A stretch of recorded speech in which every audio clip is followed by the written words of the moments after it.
अल्हम्दुलिल्लाहि रब्बिल आलमीन वस्सलातु वस्सलामु अला सय्यिदिल मुरसलीन व अला आलिहि व अस्हाबिहि अजमाईन। अम्मा बाद क़ाल अल्लाहु तआला फ़िल क़ुरआनिल मजीद फ़अऊज़ु बिल्लाहि मिनश शैतानिर रजीम। बिस्मिल्लाहिर रहमानिर रहीम। वला ततमन्नौ मा फ़द्दलल्लाहु बिहि बअज़कुम अला बअज़। आमन्तु बिल्लाहि सदक़ल्लाहुल अलिय्युल अज़ीम। वक़ाल अल्लाहु तआला फ़ी शानि हबीबिहिल करीम इन्नल्लाह व मलाइकतहु युसल्लूना अलन नबिय्यि या अय्युहल्लज़ीना आमनू सल्लु अलैहि व सल्लिमू तस्लीमा। अल्लाहुम्मा सल्लि अला सय्यिदिना व मौलाना मुहम्मद मआदिनिल जूदि वल करम व अला आलिहि व बारिक व सल्लिम सलातन व सलामन अलैका या रसूलल्लाहि सल्लल्लाहु तआला अलैहि व सल्लम। अम्मा बाद।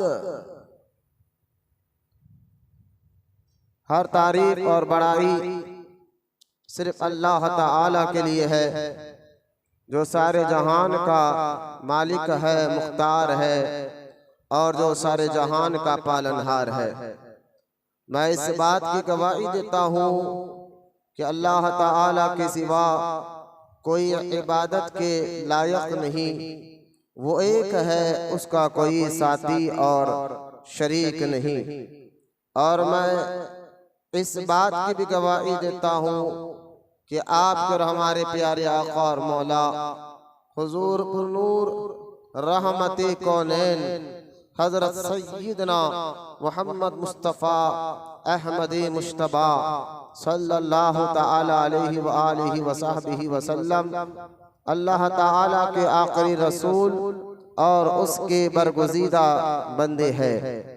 अल्लाह ताला हुजूर अकरम नूर मुजस्सम रहमते आलम सल्लल्लाहु ताला अलैहि वसल्लम पर अहले बैत सहाबा इकराम ताबईन और तबे ताबईन औलियाए उम्मत पर क़यामत तक बकसरत रहमते और बरकते नाजिल फरमाता रहे।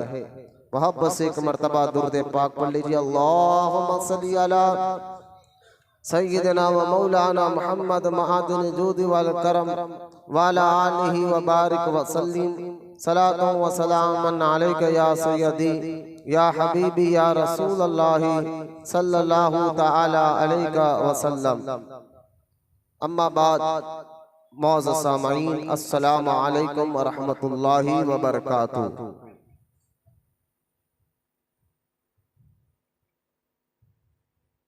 आज इंशाअल्लाह ताला कुछ इस्लाम के मुताल्लिक़ जो अहम बातें हैं, ख़ुसूसन जो हमारे बातिनी अंदरूनी मिजाज और सोच अगर इस्लाम के मुताबिक हो तो ठीक, वरना इस्लाम के खिलाफ तो उसको गुनाह कबीरा कहा जाता है। तो उन बातिनी गुनाहों में से इंशाअल्लाह वक्त के हिसाब से दो चीज पर हमारी ये बात होगी, एक हसद, दूसरा तकब्बुर। और उसी के मुताल्लिक़ मैंने सूरह निसा आयत नंबर 32 की तिलावत की है। क़बल इसके कि मैं इस आयत मुबारका के तहत कुछ आपके सामने बात करूं, आइए सबसे पहले हम और आप प्यारे आका करीम रहमते कौनैन सल्लल्लाहु ताला अलैहि वसल्लम की बारगाह अक़दस में दुरूद पढ़ने की अहमियत और उसकी फजीलत को सुनते चले। दुरूद पाक के मुताल्लिक़ कई अहादीस जो है उलमा इकराम ने अपनी किताबों में लिखा है, उनमें से एक हदीस पाक में आता है, हुजूर रहमत कौनैन सल्लल्लाहु ताला अलैहि वसल्लम ने इरशाद फरमाया कि तुम लोग हफ्ते के रोज ज्यादा से ज्यादा मुझ पर दुरूद पढ़ा करो। वह इसलिए कि यहूदी जो मूसा अलैहिस्सलाम के मानने का दावा करते हैं, जब वो हफ्ते का दिन आता है तो वो सरकार मदीना सल्लल्लाहु ताला अलैहि वसल्लम की शान में बेअदबिया करते हैं और कुछ गलत बातें बताते हैं। तो इसलिए सरकार फरमाते हैं यहूदी इस दिन मुझ पर बेबुनियाद बातें करता है, तुम लोग हफ्ते के रोज उसके तौर पर ज्यादा से ज्यादा मुझ पर दुरूद पाक पढ़ा करो। लिहाजा दुरूद पाक के बेशुमार फज़ाइल अहदीस मुबारका में मौजूद है। हुजूर रहमत कौनैन सल्लल्लाहु ताला अलैहि वसल्लम की बारगाह अक़दस में दुरूद पढ़ने वालों को अल्लाह ताला नेकियां भी अता फरमाता है, उसके गुनाह भी माफ फरमाता है। दुरूद पढ़ने वालों के अल्लाह ताला दर्जात को भी बुलंद फरमाता है। दुरूद पाक के बेशुमार फज़ाइल है। दुरूद पढ़ने वालों को अल्लाह ताला दुनिया में भी कामयाबी अता फरमाता है, खबर में और आखिरत में भी इंशाअल्लाह ताला कामयाबी अता फरमाएगा। आइए मोहब्बत और अकीदत के साथ हम सब के प्यारे आका रहमत कौनैन सल्लल्लाहु ताला अलैहि वसल्लम की बारगाह अक़दस में दुरूद पाक का नजराना पेश करें। मिलकर पढ़िए अल्लाहुम्मा सल्ली अला सय्यदना व मौलाना मुहम्मद व अला आलिहि व सहबिहि अफ़ज़ल सलावातिका व अददा मालूमातिका व बारिक व सल्लिम सलातो व सलामन अलैका या सय्यदी या हबीबी या रसूल अल्लाह सल्लल्लाहु ताला अलैहि व आलिहि व सहबिहि व सल्लम। दुरूद पाक के फ़ज़ाइल को बयान करने के बाद आइए हमारा आप सबसे पहले तमहीदी बात से गुफ्तगू करता हूँ ताकि आने वाली मेरी जो बात है वो आसानी से समझ में आ जाए। देखिए, सबसे पहले तो ये याद रखें कि अल्लाह ताला ने इंसान को क्यों बनाया है, हमारे पैदा करने का मकसद क्या है, हमें क्यों बनाया गया है। अगर हम अपने मकसद को पहचान लेंगे तो बात आने वाले दिनों में बहुत आसानी से समझ में आ जाएगी। लिहाजा कुरान पाक का हम जब मुताला करते हैं तो कुरान पाक में अल्लाह ताला ने हमें पैदा करने की वजह को बयान फरमाया।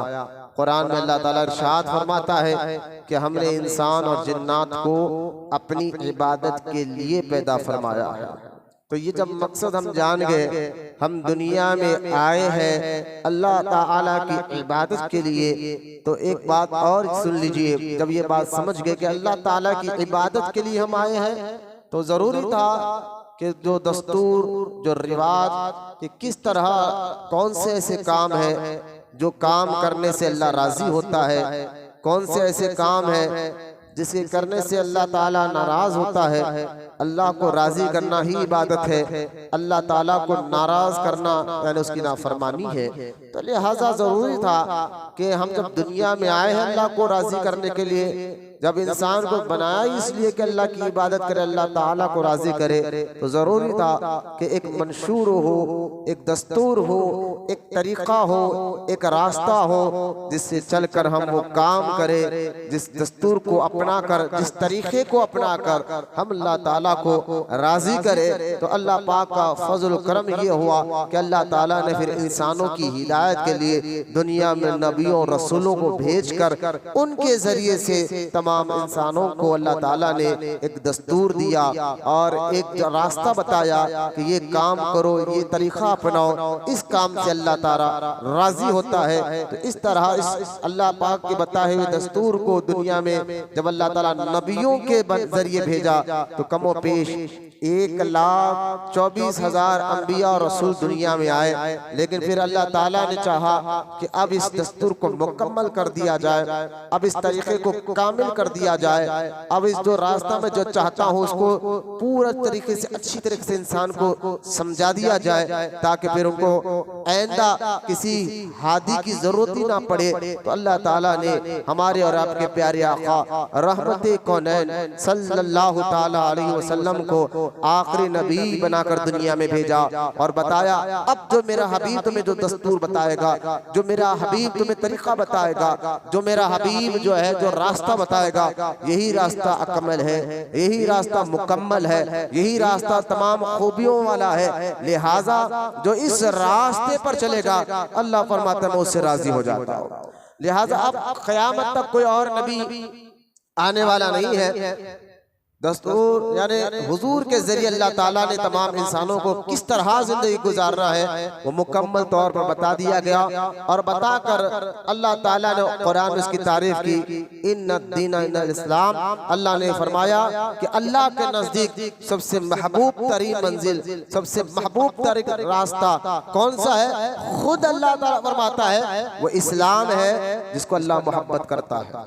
इस्लाम वो रास्ता है, वो मंजिल है जिसे अल्लाह ताला ने कुरान में फरमाया इन्ना दीना, कि बेशक अल्लाह के नजदीक दीन इस्लाम ही इज्जत वाला है। अब यहाँ जमीन पर जब हम दुनिया में भेजा गया, हम ये बात समझ गए कि अल्लाह की इबादत के लिए हमें पैदा किया गया, अल्लाह को राजी करने के लिए हमें पैदा किया गया, और फिर अल्लाह ताला ने दस्तूर तरीके हमारे हुजूर के जरिए मुकम्मल बताकर कहा कि ये तरीका जो इस्लाम है, ये जो दस्तूर है इस्लाम का, जो कानून है, ये अल्लाह को बड़ा पसंद है। अब ये समझने के बाद फिर आगे बढ़ते हैं कि जमीन पर, क्योंकि यहाँ इस जमीन पर कुछ मानने वाले भी होते हैं, कुछ नहीं मानने वाले भी होते हैं। तो अगर हम इन पर भी गौर करें तो अगर पूरी दुनिया में जो इंसान रहते हैं उन इंसानों में अगर हम गौर करें तो कुछ दस्तूर, कुछ तरीके ऐसे हैं जिस दस्तूर को, जिस तरीके को, जिस मंशूर को बनाने वाले इंसान हैं, और वो इंसान अपनी समझ के, अपनी सोच से उन्होंने एक तरीका बताया, एक दस्तूर बताया कि अगर ये काम करोगे तो इस काम के करने से जो है तुम दुनिया में भी सुकून में रहोगे, अमन में रहोगे, शांति में रहोगे, पीस में रहोगे। तो उस दस्तूर को, उस तरीके को भी मानने वाले जो है, जिन्होंने जो दस्तूर, जो तरीका इंसानों ने बनाया, इंसानों को ने जो दस्तूर बनाया, उस दस्तूर, उस तरीके को हम गैर मुस्लिम कहते हैं, जो उनके लोगों ने उनको बनाकर एक तरीका बताया। और एक हमारा जो इस्लाम है वो आसमानी है, और आसमानी मजहब को मानना, आसमानी किताब को मानने वाले भी इस दुनिया में 3 किस्म के लोग हैं। जो आसमानी मजहब को मानते हैं, दीन यानी अल्लाह की इबादत करते हैं और वही को मानते हैं, और आसमानी किताब को मानते हैं। तो आसमानी किताब को, आसमानी वही को मानने वाले इस दुनिया में 3 लोग हैं, जिनको एक वो जो जिसको यहूदी कहा जाता है, दूसरा वो जिसको नसरानी कहा जाता है, तीसरा वो जिसको जो है अहले सुन्नत यानी मुसलमान अहले ईमान कहा जाता है। ये 3 कौम ऐसी है जो आसमानी दीन को मानती है।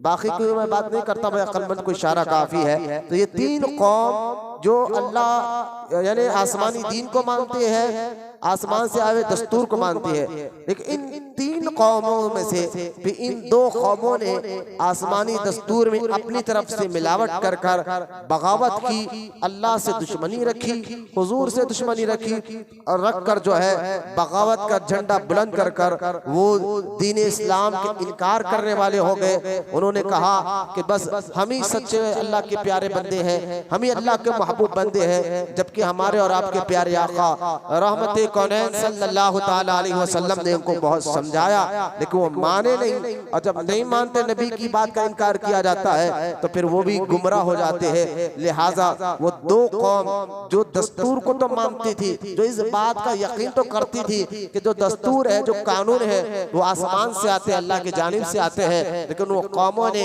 हमारे और आपके प्यारे नबी का इनकार किया और उनकी इताअत का इनकार किया। तो अल्लाह ताला ने उनको भी जो है रुस्वा ज़लील कर दिया। वो 2 कौम में एक यहूदी है, एक नसरानी है। अब इन 2 कौमों को छोड़े, अब आ जाए अहले ईमान, अहले इस्लाम। अभी जो मैंने आयत पढ़कर आपको बताया है कि अहले ईमान, अहले इस्लाम वो इस्लाम से मोहब्बत करने वाले, इस्लाम का अदब करने वाले, तो इस्लाम क्या है? वो दस्तूर का नाम है, इस्लाम वो तरीक़े का नाम है जिस तरीक़े को अल्लाह ताला ने पसंद फरमाया अपनी हबीब की उम्मत के लिए और हमें अता फरमाया। सीधा बैठो, सीधा बैठो, एक अलग मत बैठो।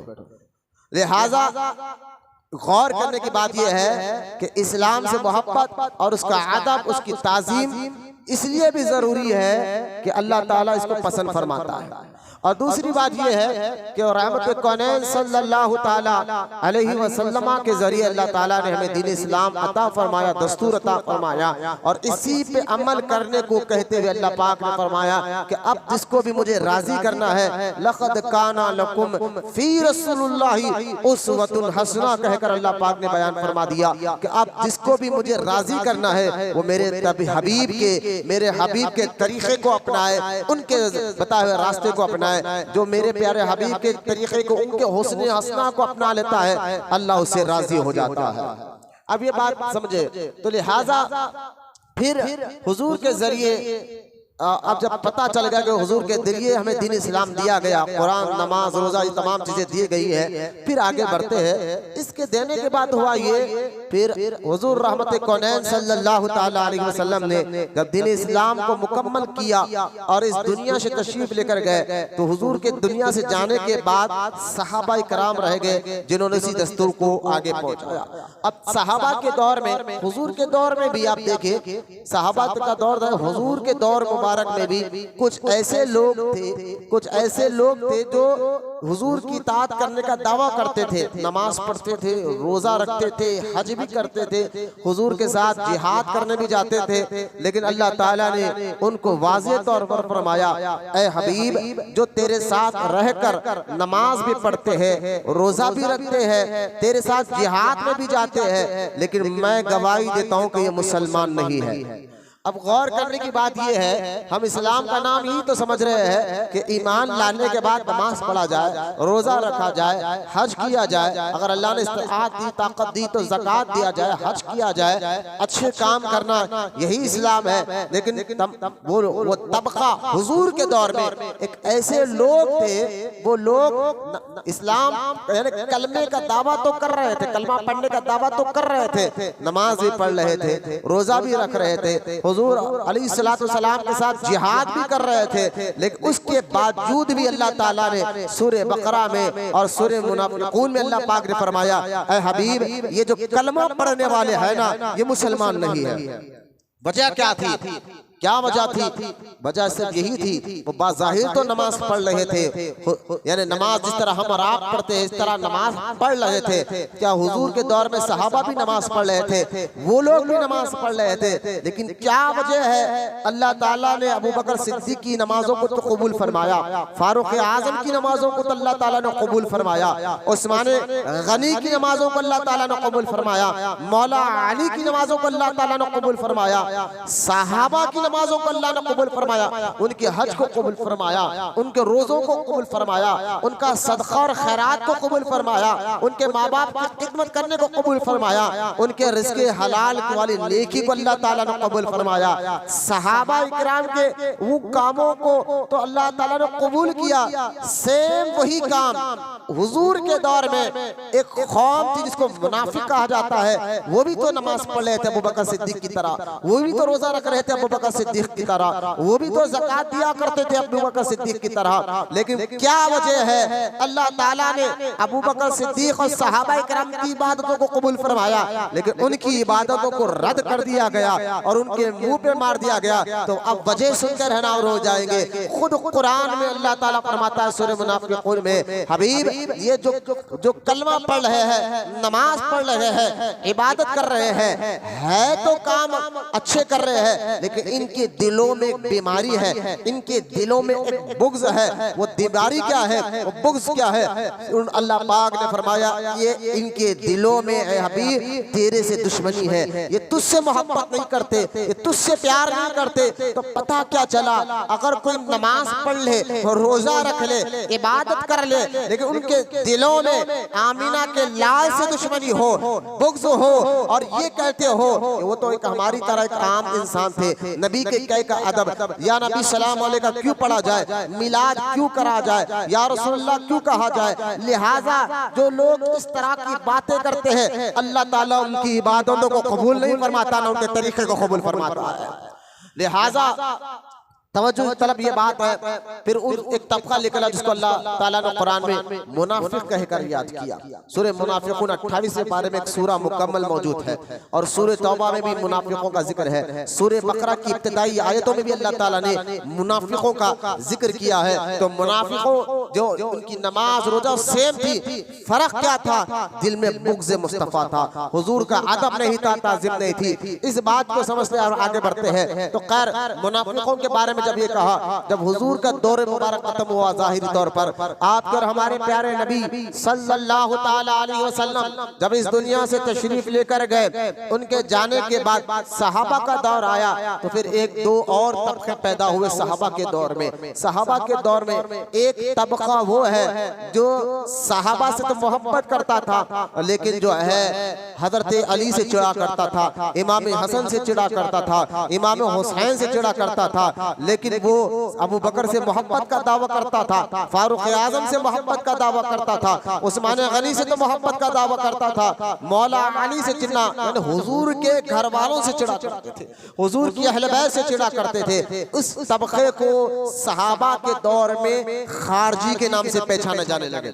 अब गौर करते जाइए, मैं आपको ये बताना चाह रहा हूँ ये इस्लाम जो है, इस इस्लाम में फिरके कैसे पैदा हुए और अल्लाह ताला किस लोगों को अल्लाह अपनी बारगाह में कबूल फरमाता है। लिहाजा वो मैं आपको बताना समझाना ये चाहता हूँ कि जब ये सहाबा के दौर में एक फिरका वो पैदा हुआ जो हुजूर की अहले बैत, हुजूर की नबी पाक अलैहिस्सलातु वस्सलाम के घर वालों से चिढ़ने लगा, उनके बारे में गैर गलत बातें करने लगा, तो उस सहाबा के दौर में उस फिरके को खारजी कहा जाने लगा।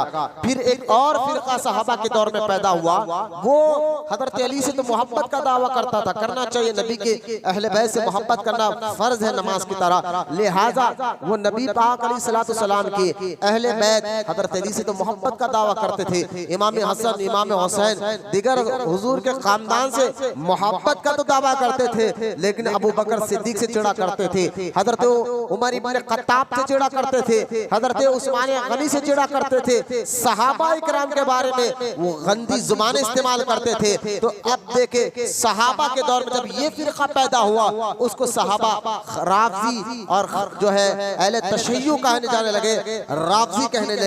पता क्या चला, सहाबा के दौर में फिरके पैदा हो गए थे और आज तक है। आज इस दौर में भी है कि एक फिरका जिसको खारजी कहा जाता है, आज के दौर में वो वहाबी के नाम से पहचाना जाता है। एक फिरका जिसको सहाबा राफ़ज़ी के नाम से पहचानते थे, आज के दौर में उनको शिया के नाम से पहचाना जाता है। अब गौर करते जाइए, ये सहाबा के दौर से ये फिरके पैदा हुए जो खारजी और राफ़ज़ी, ये दोनों भी गुमराह हो गए कि किसी ने सहाबा से मोहब्बत की लेकिन हुजूर के घर वालों से दुश्मनी की, किसी ने हुजूर के घर वालों से मोहब्बत की लेकिन सहाबा से दुश्मनी की, और ये दोनों फिरके दूर हो गए। लेकिन उन दोनों में से जो अहम फिरका तो मैंने कहा, जो अहम इस्लाम, जो निखार इस्लाम है, दीन इस्लाम है, जो सहाबा का अकीदा था, जो ताबईन का अकीदा था, जो तबे ताबईन का अकीदा था, जो बुजुर्गान दीन का अकीदा था, ये जो लोग 1400 साल से चलते आ रहे हैं, उन लोगों को सुन्नी कहा जाता है और अहले सुन्नत व जमात कहा जाता है। बात समझिए, मैं बहुत ऊपर से लेकर आ रहा हूँ, हुजूर के दौरे मुबारक से आपको लेकर आ रहा हूँ। ये फिरके बने का तो लिहाजा खारजी भी सहाबा के दौर से थे, राफ़ज़ी भी सहाबा के दौर में थे, और अहले सुन्नत व जमात ये है ही इस्लाम। इस्लाम के सही पहचान, इस्लाम के सही मानने वाले, इस्लाम के दस्तूर है जिनको, जिसके जरिए अल्लाह ताला ने हमें इज्जत अता फरमाई है, दस्तूर दिया है, तरीका दिया है, उस तरीके को अपनाने से अल्लाह राजी होता है, उसके रसूल राजी होते हैं। वो तरीका कौन सा है? वो तरीका वही है जो सहाबा का है, वो तरीका वही है जो तबे ताबईन का है, तबे ताबईन का है। उसी तरीके के चलने वाले को अहले सुन्नत व जमात कहा जाता है। लिहाजा सुन्नी मुसलमानों, आप अल्लाह ताला का शुक्र एहसान अता करो कि अल्लाह ताला ने हमें हुजूर की उम्मत भी अता उम्मत में पैदा फरमाया और साथ ही साथ हमें अहले सुन्नत व जमात में रखा है। ये अल्लाह ताला का शुक्र करना एहसान है अल्लाह पाक का, और अल्लाह का शुक्र अदा करना चाहिए। तो खैर मैं समझाना ये चाह रहा था, फिर अहले सुन्नत व जमात जो है यही दस्तूर का नाम है। इन दीन इस्लाम, जो अल्लाह कुरान में कहता है कि यकीनन अल्लाह के नजदीक जो दस्तूर अल्लाह को पसंद है वो इस्लाम है। तो वो इस्लाम आपको अहले सुन्नत व जमात में ही मिलेगा। अब मैं आपको ये बात समझा, फिर अल्लाह ताला ने हमें क्या किया, दुनिया में हमारे हुजूर के जरिए हमें एक दस्तूर बताया, तरीका बताया, हम अपने अखलाक कैसे बनाएं, हमारी आदतें कैसी हो, हमारी इबादतें कैसी हो। यानी अल्लाह ने जब देखे मकसद को फिर शुरू की तरफ आ जाए, मैंने आपको बताया ना अभी कि अल्लाह ताला ने इंसान को अपनी इबादत के लिए पैदा फरमाया। ये खुद मैं नहीं कर रहा हूँ, कुरान में अल्लाह ताला फरमाता है कि वमा खलक़ा, यकीनन हमने इंसान और जिन्नात को अपनी इबादत के लिए पैदा फरमाया है। और मैंने आपको ये भी बता दिया फिर अल्लाह ताला ने किस काम से अल्लाह राजी होता है, किन कामों से अल्लाह नाराज होता है, ये बताने के लिए नबियों रसूलों को भेजा, और कामिल दीन अल्लाह ताला ने हमें हुजूर के जरिए अता फरमा दिया। अब ये समझने के बाद आगे बढ़ते हैं कि हम करना किन कामों से अल्लाह राजी हो, तो फिर अल्लाह ताला तरीके बताए। अब इबादत करो, इबादत का मतलब क्या है? इबादत का मतलब ये है, पहले तो देखिए इबादत का माना ज़हन में रखे, फिर आगे चलकर मैं बताऊंगा। इबादत का मतलब ये है कि एक बंदा रब की सबसे ज्यादा ताज़ीम करे। इबादत का मतलब क्या है? अल्लाह ताला की सबसे ज्यादा ताज़ीम करने वाला, जिसके सामने बंदा पेशानी को भी झुका देता है और दिल को भी झुका देता है, यानी सर को भी झुका देता है और दिल को भी झुका। इबादत का एक माना ये है, लेकिन आम मैं एक बात बताना चाहता हूँ, इबादत करो तो लोग समझते भाई नमाज पढ़ना, यकीनन नमाज पढ़ना भी अल्लाह की इबादत है, रोजा रखना भी अल्लाह ताला की इबादत है। लेकिन नमाज, रोजा, हज, ज़कात के अलावा भी थोड़ा और आगे सुनिए, रोजा, नमाज, हज, ज़कात के अलावा भी माँ बाप की खिदमत करना भी अल्लाह की इबादत है। यानी जायज काम, अच्छे काम, माँ बाप की खिदमत करना जायज काम, तो ये भी इबादत है। रिज़्क़े हलाल, यानी हलाल रोटी के लिए मेहनत करना, मशक्कत करना, ये भी अल्लाह की इबादत है।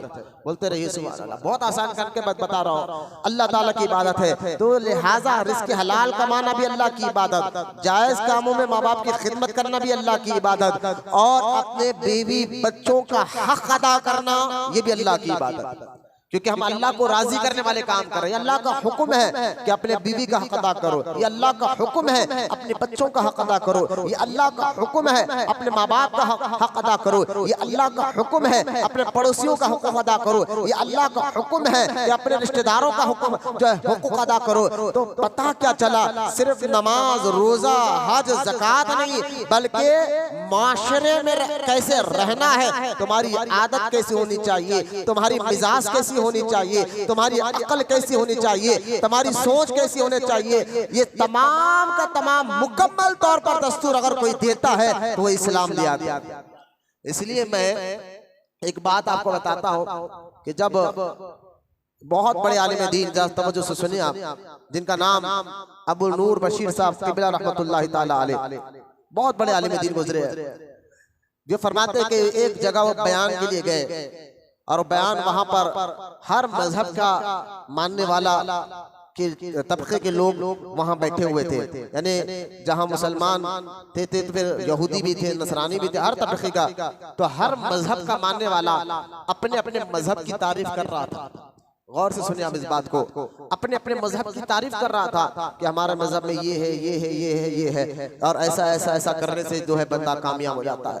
तो हर मजहब वाला, और अब बारी आई एक सिख की, वो खड़ा हुआ और खड़ा होकर, देखिए मैं दुश्मनी या लड़ाई की बात बता रहा हूँ कि जो दस्तूर अल्लाह ताला ने इस्लाम के जरिए, हमारे हुजूर के जरिए हमें दिया है, वो कितना प्यारा है।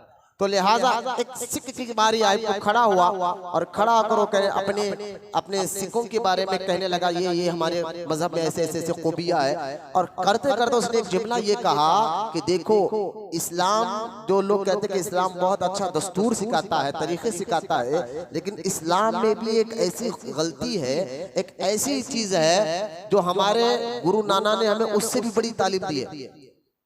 अब लोग हैरान हो गए, भाई ये क्या बात है? तो उसने कहा कि देखो, हमारे गुरु नाना जब नाना कहते हैं कि किसी को बुरा मत कहो, किसी को गलत मत कहो, बुरा मत कहो, लेकिन इस्लाम में शराबी को बुरा कहा गया, जुआरी को बुरा कहा गया, जिना करने वाले को गलत कहा गया, लेकिन हमारे मजहब में किसी को बुरा करने की इजाजत नहीं है। ये कहकर वो अपने मजहब की तारीफ कर बैठ गया। यानी वो समझाना ये चाहता था कि हमारे मजहब में तो ऐसे लोगों को ये बुरा नहीं कहा गया, लेकिन इनके इस्लाम में तो शराबियों को, बेनमाजियों को गलत कहा गया। अगर हम अखली तौर पर भी सोचे, अगर जो कानून अल्लाह ताला ने जो दस्तूर दिया है कि शराब पीना हराम है, तो मुझे बताइए कि आज शराब पीकर लोगों के फेफड़े खराब हो रहे हैं, आज शराब पीकर लोगों के जो है ना बातिन के पुर्जे खराब हो रहे हैं अंदर के। तो ये दस्तूर अल्लाह पाक ने पहले दे दिया कि जो चीज जहर है उसको मना किया जा रहा है। तो इसमें गलत क्या है? अगर अपनी अकल से सोचे तो ये कोई गलत नहीं है। इसी तरह जुआ है, जिना है, इसमें कई ऐसे नुकसान है। माशरी तौर पर, अकली तौर पर अगर बंदा सोचे तो गौर करने के बाद समझ जाता है, हाँ भाई ये काम ऐसे है जो अल्लाह को नाराज करने वाले काम तो है ही, लेकिन साथ ही साथ ऐसे काम करने वाले को माशरे में, सोसाइटी में इज्जत नहीं मिलती। जो शराबी हो, बेनमाजी हो, जुआरी हो, जानी हो, सूदखोर हो, उसको माशरे में भी इज्जत की निगाह से नहीं देखा जाता। तो इस्लाम आपको दुनिया में भी इज्जत दिलाना चाहता है और आखिरत में भी इज्जत दिलाना चाहता है। तो खैर मैं जवाब आपको देना चाह रहा हूं। तो मौलाना अबू नूर बशीर साहब क़िबला रहमतुल्लाह ताला अलैह वो खड़े हुए और खड़े होकर उन्होंने कहा, देखो अभी एक साहब ने कहा कि इस्लाम में फला फला को तो बुरा कहा गया है। उसकी एक मिसाल देकर बड़ी प्यारी आपने समझाया कि अगर एक बंदा बिल्डिंग ऊंचाई पे, पहाड़ पर खड़ा हुआ हो और उसके सामने से 4-5 रास्ते जा रहे हो, मिसाल दी, और 4-5 रास्ते उसके सामने से जा रहे हो, और उन रास्तों में मुझे बताइए एक बंदा नीचे से जा रहा है और उसको जाना अपनी मंजिल की तरफ है, लेकिन वो 4-5 रास्ते आ गए, तो वो सोच लेगा ये रास्ते से जाऊं या ये रास्ते से जाऊं या ये रास्ते से जाऊं। अब इन 5 रास्तों में से एक रास्ता सही है, बाकी ये 4 रास्तों पर जान का खतरा है। 4 रास्तों पर, मिसाल दे रहा हूँ, 4 रास्तों पर समझे शेर ठहरा हुआ है, डाकू ठहरे हुए हैं। अब जो नीचे से जा रहा है उसको क्या पता है कि ये रास्ते पे शेर मिलेगा, ये रास्ते पे डाकू मिलेगा, लेकिन अगर कोई ऊंचाई पे खड़ा हुआ हो तो ऊपर वाला बता सकता है कि भाई ये 5 रास्तों में से बीच का रास्ता सही है, ये सीधा रास्ता आपको मंजिल तक ले जाएगा, बाकी के सब रास्ते खराब है, वहां जाओगे तो जाम चले जाएगी। तो मुझे बताइए एक बंदा ऊपर खड़े वाले से पूछ रहा है कि रास्ते मुझे जाना है, इन 5 में से कौन सा रास्ता अपनाऊं? तो ऊपर खड़े वाला कह रहा है कि जो बीच का रास्ता यही सीधा रास्ता है। अगर इधर से जाओगे तो खतरा, इधर से जाओगे तो खतरा, इधर से तो जाओगे खतरा। तो यही तो इस्लाम आपको बताता है कि जो रास्ता अल्लाह तक पहुंचना है ना, लिहाजा अगर इस्लाम नहीं कहता तुम भी सही, तुम भी सही, तुम भी सही, अगर सब कहता तो बात गलत हो जाती ना। तो इस्लाम जिस चीजों को मना करता कि ये करो, ये मत करो, इसमें इंसानों का ही फायदा है। अगर आप गौर करें, इस्लाम अगर ये कह रहा है, हुजूर ये कह रहे हैं ये काम तुम्हें करना चाहिए, चाहे वो कोई भी काम हो, ये काम तुम्हें करना चाहिए, आप करें। मिसाल दे रहा हूं, नमाज का हुक्म है, नमाज आप पढ़ रहे हैं, लेकिन आप पढ़िए। आज साइंसदानों ने इस बात पर तहकीक कर ये बात बताया कि नमाज पढ़ने से अल्लाह तो राजी होता ही है, बंदा नमाज पढ़ता है अल्लाह को राजी करने के लिए, इसमें कोई शक नहीं है, अल्लाह के लिए करता है। जिसके दिल में अल्लाह से मोहब्बत हो, रसूल से मोहब्बत हो, वो नमाज तो पढ़ता ही है। लेकिन मुझे बताइए, अगर इस्लाम अगर कह रहा है ये काम करो, उसके फायदे आखिरत में है ही, लेकिन दुनिया में भी बहुत फायदे हैं, आखिरत में उसके फायदे है ही। आप कहेंगे वो दुनिया में क्या फायदे हैं? आप साइंस की तहकीक कर देख ले कि अगर बंदा 5 टाइम की नमाज पढ़े तो उसको हड्डियों का कैंसर नहीं होगा। बोले सुभान अल्लाह। नमाज को आज के साइंटिस्ट, बड़े बड़े डॉक्टरों ने कहा नमाज सबसे बेहतरीन योगा है। आज लोग योगा करते हैं, सुबह सुबह फजर के बाद ऐसा करो वैसा करो। हम इबादत माज़अल्लाह योगा की नियत नहीं है, हम तो अल्लाह को राजी करने के लिए नमाज पढ़ते हैं। लेकिन बताना ये चाह रहा हूँ, आज योगा के बारे में लोग बता कर कहते हैं अगर आप ऐसा करोगे तो आपके अंदर ये गैसेस प्रॉब्लम नहीं रहेगा, आपके अंदर जो है एसिडिटी प्रॉब्लम नहीं होगा, आपको ये खूबियां मिलेगी। हमने कहा कभी आप 5 टाइम की नमाज पाबंदी से पढ़ लो, आखिरत में इसका सवाब है ही, लेकिन साथ ही साथ आप गौर कर लो, नमाज पढ़ने से आपका गैसेस प्रॉब्लम खत्म होगा, एसिडिटी प्रॉब्लम खत्म होगा। दुनिया भी फायदे बता रहा हूँ, हड्डियों का इलाज नमाज में है। बोले मोहब्बत से सुभान अल्लाह। तो बड़े बड़े डॉक्टरों ने कहा कि नमाज एक ऐसी बेहतरीन एक्सरसाइज है। अच्छा, उस एक्सरसाइज में अल्लाह का करम और देखे आप, अल्लाह का फजल और करम देखे। जो ये वक्त दिया ना अल्लाह ताला, फजर की नमाज का वक्त है, जोहर की नमाज का वक्त है, असर की नमाज का वक्त है, फिर मगरिब की नमाज का वक्त है, फिर इशा की नमाज का वक्त है। ये जो वक्त दिया है ना अल्लाह ताला ने, ये तो अल्लाह की मर्जी है। लेकिन इन वक्तों में हम जो ये काम करते हैं, फजर, जोहर, मगरिब, इशा, असर, इशा, तो आप पढ़कर देखे इन वक्तों में जो बंदा, जो जैसा कि योगा वाले का सुबह सुबह आपको योगा करना चाहिए, कहा सुबह सुबह अगर नमाज पढ़ने वाले बन जाए, दोपहर यानी जो जोहर, तो इन वक्तों में भी इबादत करने से इंसान, अल्लाह तो राजी होता ही है, लेकिन इंसान को दुनियावी फायदा, उसकी बॉडी के बहुत से ऐसे पुर्जे हैं जो इन वक्तों में काम करने लग जाते हैं। तो नमाज एक बेहतरीन, यानी मैं आपको बताना और समझाना ये चाहता हूँ, इस्लाम एक ऐसा दस्तूर, ऐसा तरीका है जो बंदों ने नहीं बनाया, अल्लाह ने बनाया है।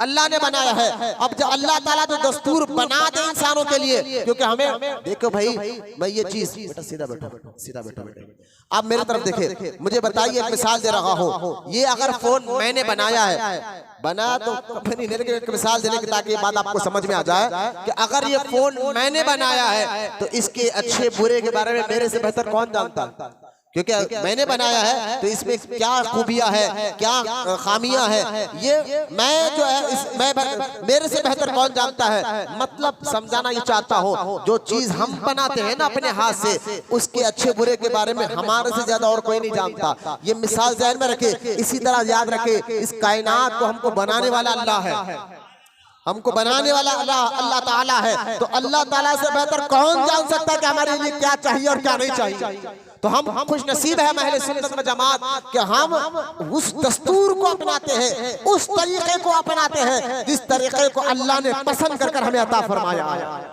और अल्लाह ने हमें अता फरमाया है। तो जो आप बताइए, नमाज के फायदे में बता रहा था, आप पढ़कर देखे वजू के बारे में। आज के साइंटिस्ट ये कह रहे हैं, जो बंदा 5 टाइम वजू कर ले, यकीन जानिए उसके चेहरे पर, यानी इसके बॉडी पर जो स्किन है, जो चमड़ा है, चमड़े का कैंसर उसको जिंदगी में कभी नहीं होगा।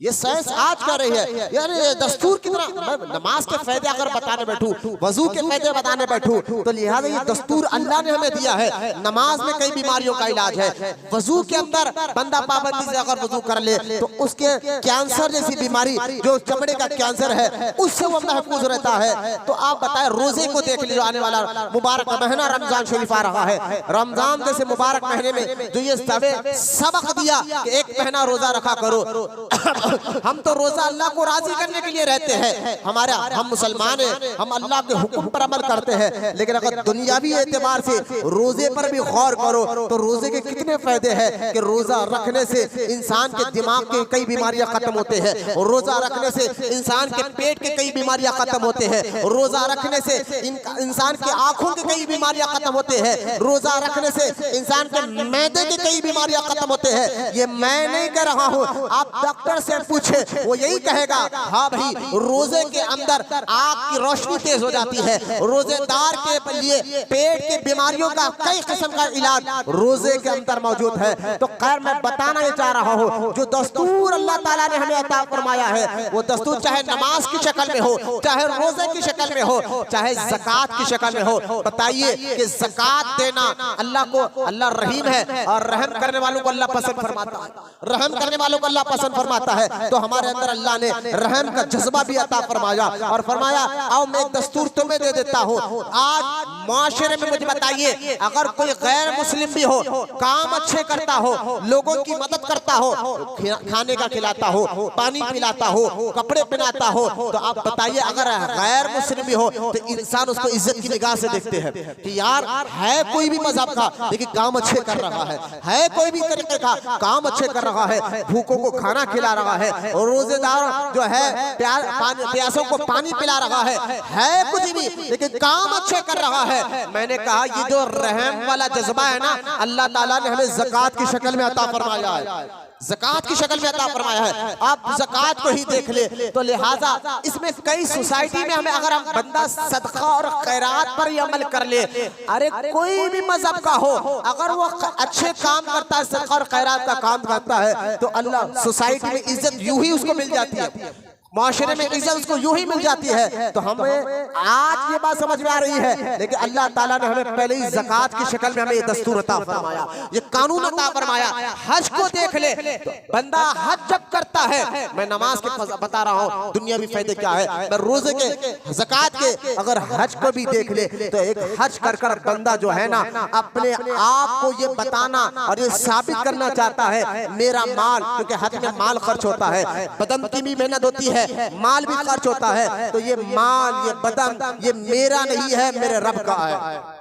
ये साबित करता है बंदा कि जिस रब ने हमें नमाज के जरिए इज्जत अता फरमाई, जो रब ने हमारे हुजूर के जरिए हमें इज्जत और अदब अता फरमाया, जो रब ने हमें नमाज, रोजा, हज के जरिए एक बेहतरीन सोसाइटी में इज्जत अता फरमाई है, तो अब आओ ना हज कर कर उसका शुक्र अदा करें।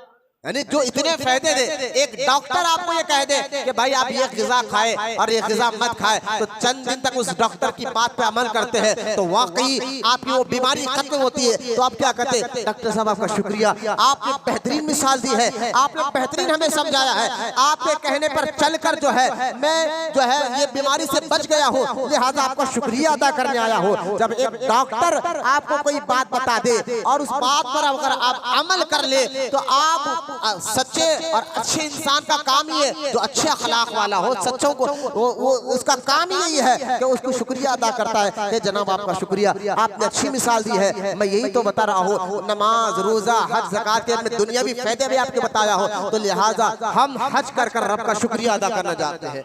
या अल्लाह ऐसा प्यारा इस्लाम हमें अता फरमाया है, ऐसा प्यारा दस्तूर, ऐसे प्यारे तरीके में अता फरमाया है। तो खैर मैं आपको साबित और समझाना यही चाहता हूँ, इस्लाम जो कहता है ना, हुजूर के जरिए अल्लाह ने जो कहा ये काम करो और ये काम मत करो, तो यकीन जानिए इन काम करने में फायदा है, जो अल्लाह फरमाता है काम मत करो उस काम को छोड़ने में भी फायदा है।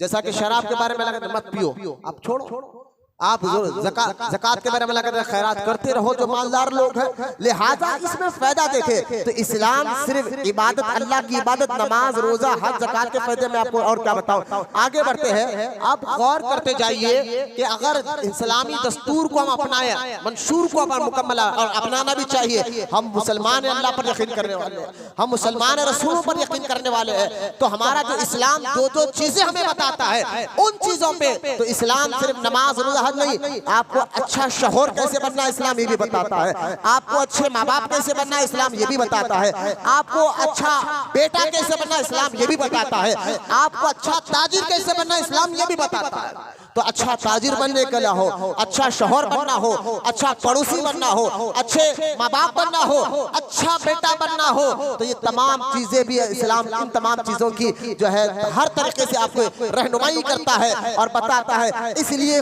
खुद अल्लाह कहता है, अल्लाह के यहाँ जो सबसे प्यारा दस्तूर है जिसको अल्लाह पसंद फरमाता है, जिस तरीके को अल्लाह पसंद फरमाता है, अल्लाह फरमाता है इस्लाम है।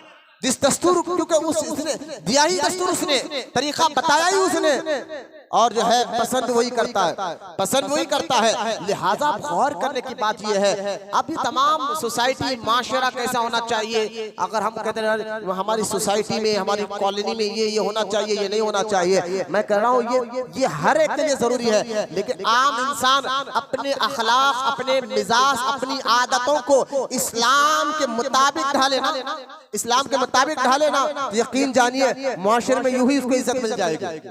अब आपको किसी लीडर की इज्जत की जरूरत नहीं है। लोग कहते हैं लीडर साहब मुझसे मुलाकात कर ले मेरी इज्जत बढ़ गई, फला पहलवान साहब मुझसे मुलाकात कर ले तो मेरी इज्जत बढ़ जाएगी, फला रौडी साहब हमारी मुलाकात कर ले तो हमारी इज्जत बढ़ जाएगी। आज लोग इज्जतें तलाश करें लीडरों के पास, आज लोग इज्जत तलाश करें रौडियों, पहलवानों, सूदखोरों के पास, जो पता नहीं कि कितनों की जमीनें हड़प कर करोड़पति बना है। मैं हर पैसे वाले की बात नहीं कर रहा हूँ, इल्ला माशाअल्लाह, जिनको अल्लाह रिज़्क़ हलाल देता है, उनके कितनी भी बिल्डिंग हो, हमें उनसे कोई मतलब नहीं, अल्लाह उनको और तरक्की अता फरमाए। मैं उनकी बात नहीं कर रहा हूँ जो गरीबों की जो है, मैं उन ऐसे लोगों की बात कर रहा हूँ जो बिला वजह गरीबों को लूट लूट कर, यतीमों, बेवाओं, बेसहारों का माल खार कर, लोगों की जमीनों को कब्जा कर कर आज करोड़पति बन जाते हैं। लोग कहते हैं यार ये हमारा दोस्त हो जाए तो हमारी इज्जत तो बढ़ जाएगी। रोडियों के पास जाना, लीडरों के पास जाना, मैं कह रहा हूँ अगर आप मुकम्मल तौर पर आप तमाम अपने हैसियत के मुताबिक, अपनी ताकत के मुताबिक जो इस्लाम कह रहा है उस पर अमल कर ले,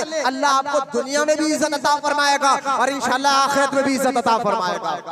आपको कहीं जाने की जरूरत नहीं है, रसूल पाक के गुलामी में आ जाइए। आपको कहीं जाने की जरूरत नहीं है, मदीने वाले आका के बताए तरीके पे हम अमल कर ले। चाहे आप घर में तन्हाई भी बैठे हो, तन्हाई कैसे गुजारना है ये भी इस्लाम बताता है। लोगों के बीच बैठे हो, आप लोगों में कैसे गुजारना है ये भी इस्लाम उसका दस्तूर तरीका बताता है। तो लिहाजा असल इज्जत इस्लाम पे अमल करने पर, असल तरक्की इस्लाम के तालीमात पे अमल करने पर आए। इस लॉजिक को समझिए। इसलिए आप देखें सरकार गौसे पाक रजी अल्लाह ताला अन्हु अपने हर खुतबे में कौन गौसे पाक, ये महीना शाबान मुबारक का महीना, इसी 29 तारीख को आपके और हमारे गौसे आजम पैदा हुए। कौन गौसे पाक जिन्होंने 40 साल तक इशा के वजू से फजर की नमाज अदा करवाई। कौन गौसे पाक जिन्होंने 15 साल तक रात भर एक पैर पर ठहरकर सारा कुरान पढ़ा करते थे। कौन गौसे पाक जिनकी करामतों का इनकार नहीं किया सकते। कितने बेशुमार अल्लाह पाक ने को करामत अता फरमाई है। कौन गौसे पाक, वो गौसे आजम दस्तगीर जिनको देख कर लोगों को अल्लाह याद आया करता था। हुजूर सैयदना गौसे पाक रजी अल्लाह ताला अन्हु के 60 खुतबे हैं। गौसे आजम जब बयान करते थे तो गौसे आजम के खुतबों में एक चीज मुसलमानों को गौसे आजम बहुत समझाते थे। हम गौसे पाक को सिर्फ 11वीं के हद तक रख लिए है, लिहाजा मैं कहता हूँ यकीनन 11वीं करना अच्छी चीज है, लेकिन जिसकी 11वीं आप करते हैं कभी उन 11वीं वाले पीर की बात भी तो सुन लिया करें। वो कहना क्या चाहते हैं, आपको समझाना क्या चाहते हैं। सरकार गौसे पाक जिनके हम आशिक है, जिनका हम नाम लेते हैं, यकीनन अल्लाह ताला उनके नाम के वसीले से परेशानियों को भी हटाता है। कोई शक नहीं इस बात पर। अल्लाह पाक गौसे आजम के वसीले से दुआ करो। खुद मुजद्दिद पाक इतने बड़े वक्त के वली वो फरमाते मैंने एक मर्तबा गौसे आजम का वसीला लेकर अपने बेटों के उस्ताद के लिए दुआ की तो अल्लाह ताला ने उसकी दुआ को कबूल फरमाया। तुम्हें इससे कोई शक नहीं है, गौसे आजम अल्लाह के मकबूल बनते हैं। लेकिन मैं आपको ये भी बताना चाहता हूँ वही गौसे पाक जिन्होंने फरमाया कि मैंने 90 साल की जिंदगी में बेनमाजी के हाथ से पानी तक नहीं पिया। 90 साल की जिंदगी है गौसे पाक की। 470 हिजरी में गौसे आजम पैदा हुए और 560 हिजरी में गौसे आजम दुनिया से गए हैं। 90 साल की जिंदगी गौसे आजम की पूरी हुई है। आप गौसे आजम फरमाते मैंने 90 साल की जिंदगी में कभी बेनमाजी के हाथ पानी तक नहीं पिया। तो जो लोग 11वीं के नाम पर नमाजें छोड़ देते हैं, मैं कहता हूँ ये तुम सच्चे आशिक नहीं हो, वाकई औलिया अल्लाह से मोहब्बत करते हो तो उनके तालीमात पर भी अमल करना चाहिए। तो गौसे आजम आज हमारी फिक्र क्यों नहीं बदल रही है? आज हम क्यों नमाज के हद तक तो जुमा में बैठते हैं तो थोड़ा दिल चाहता है हाँ यार आज से नमाज पढ़ लेंगे, हाँ यार आज से ये काम कर लेंगे, मौलाना तो अच्छी बात बता रहे हैं, चलिए आज से अभी से हम जो है ना, तो कल से कहते बात करने, अभी से हम इस्लामी दस्तूर पर मुकम्मल अमल करने की कोशिश करेंगे। लेकिन मस्जिद से जैसा बाहर निकल जाते हैं तो हम बाहर निकलने के बाद फिर हम वही भूल जाते हैं, क्योंकि हमने इस्लाम को सिर्फ मस्जिद के अंदर ही कैद कर रखा है ना। माज़अल्लाह कि इस्लाम मस्जिद के अंदर आए तो सर पर टोपी भी आ जाती है, मस्जिद के अंदर आए तो अदब भी आ जाता है, जैसा मस्जिद के बाहर जाए तो फिर दुनियावी मामलात में हम मगन हो जाते हैं, क्योंकि इस्लाम को मस्जिद के अंदर ही समझ रहे हैं। मैं कहता हूँ इस्लाम बाजार में भी इस्लाम को अपनाइए, मार्केट में भी इस्लाम को अपनाइए, हर चाहे अकेले में हो लोगों के साथ हो, इस्लाम के दस्तूर को कानून को अपनाइए।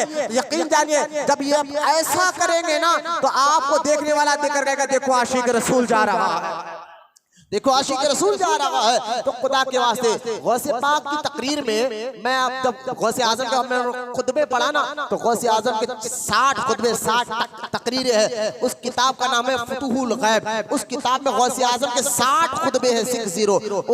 उन खुतबों में जब गौसे आजम बयान करते थे, आपको एक और बता दूं 70,000 लोग रहा करते थे तकरीर में। 70,000 हफ्ते में 3 दिन गौसे आजम बयान करते थे और 70,000 लोग उस तकरीर में रहा करते थे। और यकीन जानिए उन 70,000 में जब गौसे आजम बयान करते थे ना तो बयान खत्म होने के बाद कई लोग अल्लाह के खौफ से रोते रोते मर जाते थे, अल्लाह के खौफ से डर के, यानी ऐसे ही गौसे पाक की बातों में असर हुआ करता था। तो मैंने जब गौसे पाक के खुतबे में पढ़ा, आखिर गौसे आजम एक चीज बहुत ज्यादा लोगों को समझाते थे। आप अगर वो चीज को आप भी अपना लेना, यकीन जानिए आप भी चेंज हो जाएंगे। आप कह रहे हैं मौलाना मैं चाहता हूँ दाढ़ी रखना लेकिन दिल नहीं बोलता, मैं चाहता हूँ नमाज पढ़ना लेकिन सोचता हूँ कोशिश करता हूँ लेकिन फजर में उठ नहीं पाता, मैं सोचता हूँ कोशिश करता हूँ हलाल रोटी कमाएंगे लेकिन हो नहीं पा रहा है। तो मैं आपको बताऊँ असल वजह क्या है, मैंने गौसे आजम बताएंगे। गौसे आजम तस्वीर अपनी तकरीर में एक चीज बहुत लोगों को समझाते थे, फिट कर देते थे दिमाग में, और वो ऐसे फिट हो जाती थी लोगों के दिमाग में, फिर गौसे आजम के महफिल में उठने वाला शराबी नहीं नमाजी बन जाता था। जो उनकी महफिल में बैठता अगर शराबी भी हो वो नमाजी बन जाता था, अगर वो बगैर दाढ़ी वाला हो तो दाढ़ी वाला बन जाता था। वो कौन सी चीज थी जो गौसे आजम लोगों के जहनों में फिट कर देते थे और उस पर अमल कर लोग अपने आप को चेंज करते थे और इस्लाम पर मुकम्मल अमल करने वाले बनते थे। आप सुने वो चीज आप भी अपने, मैं समझता हूँ, मुझे पूरा यकीन है आप भी चेंज होंगे इंशाअल्लाह। वो चीज क्या है? उसको कहते हैं फिक्र आखिरत। बोलो सुभान अल्लाह। आखिरत की फिक्र ये गौसे आजम अपने मुरीदों, अपने चालों के अंदर फिट कर देते कि भाई तुम दुनिया में हो चंद दिन के लिए, मरोगे, हिसाब किताब अल्लाह की बारगाह में देना।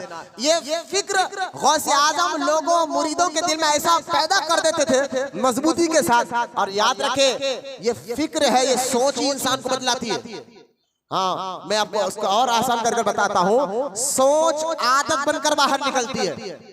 फिक्र जो है ना, आखिरत की फिक्र, ये आदत बन जाती है। नहीं समझे आप? सोच आदत बनती है, फिक्र आदत बनती है। जैसा कि आप देखे, आपको अगर सुबह सुबह 5 बजे रात कहीं जाना है, अचानक अर्जेंट काम है, तो आप अपने घर में कहते हैं भाई 4 बजे मैं उठ जाऊंगा, 4:30 तक पानी नहा लूंगा और 5 बजे मुझे वहां रहना है। आप रात में सोच लिए, रात में शेड्यूल सुपरा बना लिया, सोच लिया आपने, तो बताइए फिर वो टाइम पे आप उठते या नहीं उठते? जहां अर्जेंट जाना होता है यकीनन सोच लिया रात में, तो सोच सुबह सुबह आदत बनकर बाहर निकलती है। असल में हमारी सोच आखिरत से खत्म हो गई है, इसलिए ना नमाजों में दिल लगा है, ना मस्जिद में बैठने को दिल चाह रहा है, ना तरावी पढ़ने को दिल चाहता है, ना इबादत करने को दिल चाहता है, क्योंकि तुम्हारी सोच आखिरत से कटकर दुनिया में घुस गई है। अगर इस सोच को आखिरत में पेवन कर दो, आखिरत से जुड़ा दो, फिर देख लीजिए चाहे आप मार्केट में हो तब भी रब को नहीं भूलोगे, चाहे तन्हाई में हो तब भी आप लोगों रब को नहीं भूलेंगे, चाहे आप लोगों के साथ तब भी अल्लाह को नहीं भूलेंगे।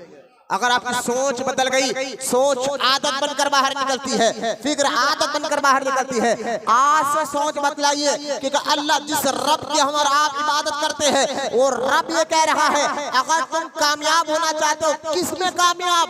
दुनिया में भी कामयाब, सोसाइटी में भी कामयाब, लोगों में अगर तुम इज्जत पाना चाहते हो, आप माशरे में तुम इज्जत पाना चाहते हो, तुम ये चाहते हो कि लोग तुम्हारी इज्जत करे, अदब करे, तुमसे मोहब्बत करे, हर कोई तुमसे मोहब्बत की नजर से देखे, तो अल्लाह पाक ने फरमाया इन्ना दीना लिल इस्लाम। अगर तुम ये चाहते हो कि तुम इस्लाम पे अमल करने वाले बन जाओ, इस दस्तूर पे अमल करने वाले बन जाओ, जो इस्लाम के दस्तूर को अपना लेता है, अल्लाह ताला उसको दोनों जहां में इज्जतों से नवाजता है। दुनिया में इज्जत मिलती है, लेकिन आखिरत में उसको अल्लाह पाक इज्जत से नवाजता है। तो खैर कहने का मकसद मैं और आगे, क्योंकि वक्त बहुत करीब आ रहा है, और आगे मैं आपको बढ़कर समझाना चाहता हूँ। मैं ये सारे गुफ्तगू जो मैं शुरू से समझाते हुए आ रहा हूँ, यही है कि आपको जो दस्तूर दिया गया वो रब की तरफ से दिया गया है, और आपको क्यों पैदा किया है? अल्लाह की इबादत के लिए। खुद अल्लाह ने कुरान में बयान फरमाया है। तो उस रब को राजी कैसे करना है, ये अल्लाह ताला ने अपने हबीब और कुरान के जरिए हमें बता दिया है, किन कामों से। और मैं फिर आपको कह रहा हूँ, जो इस्लाम कहता है, हुजूर ने जो कहा ये काम मत करो,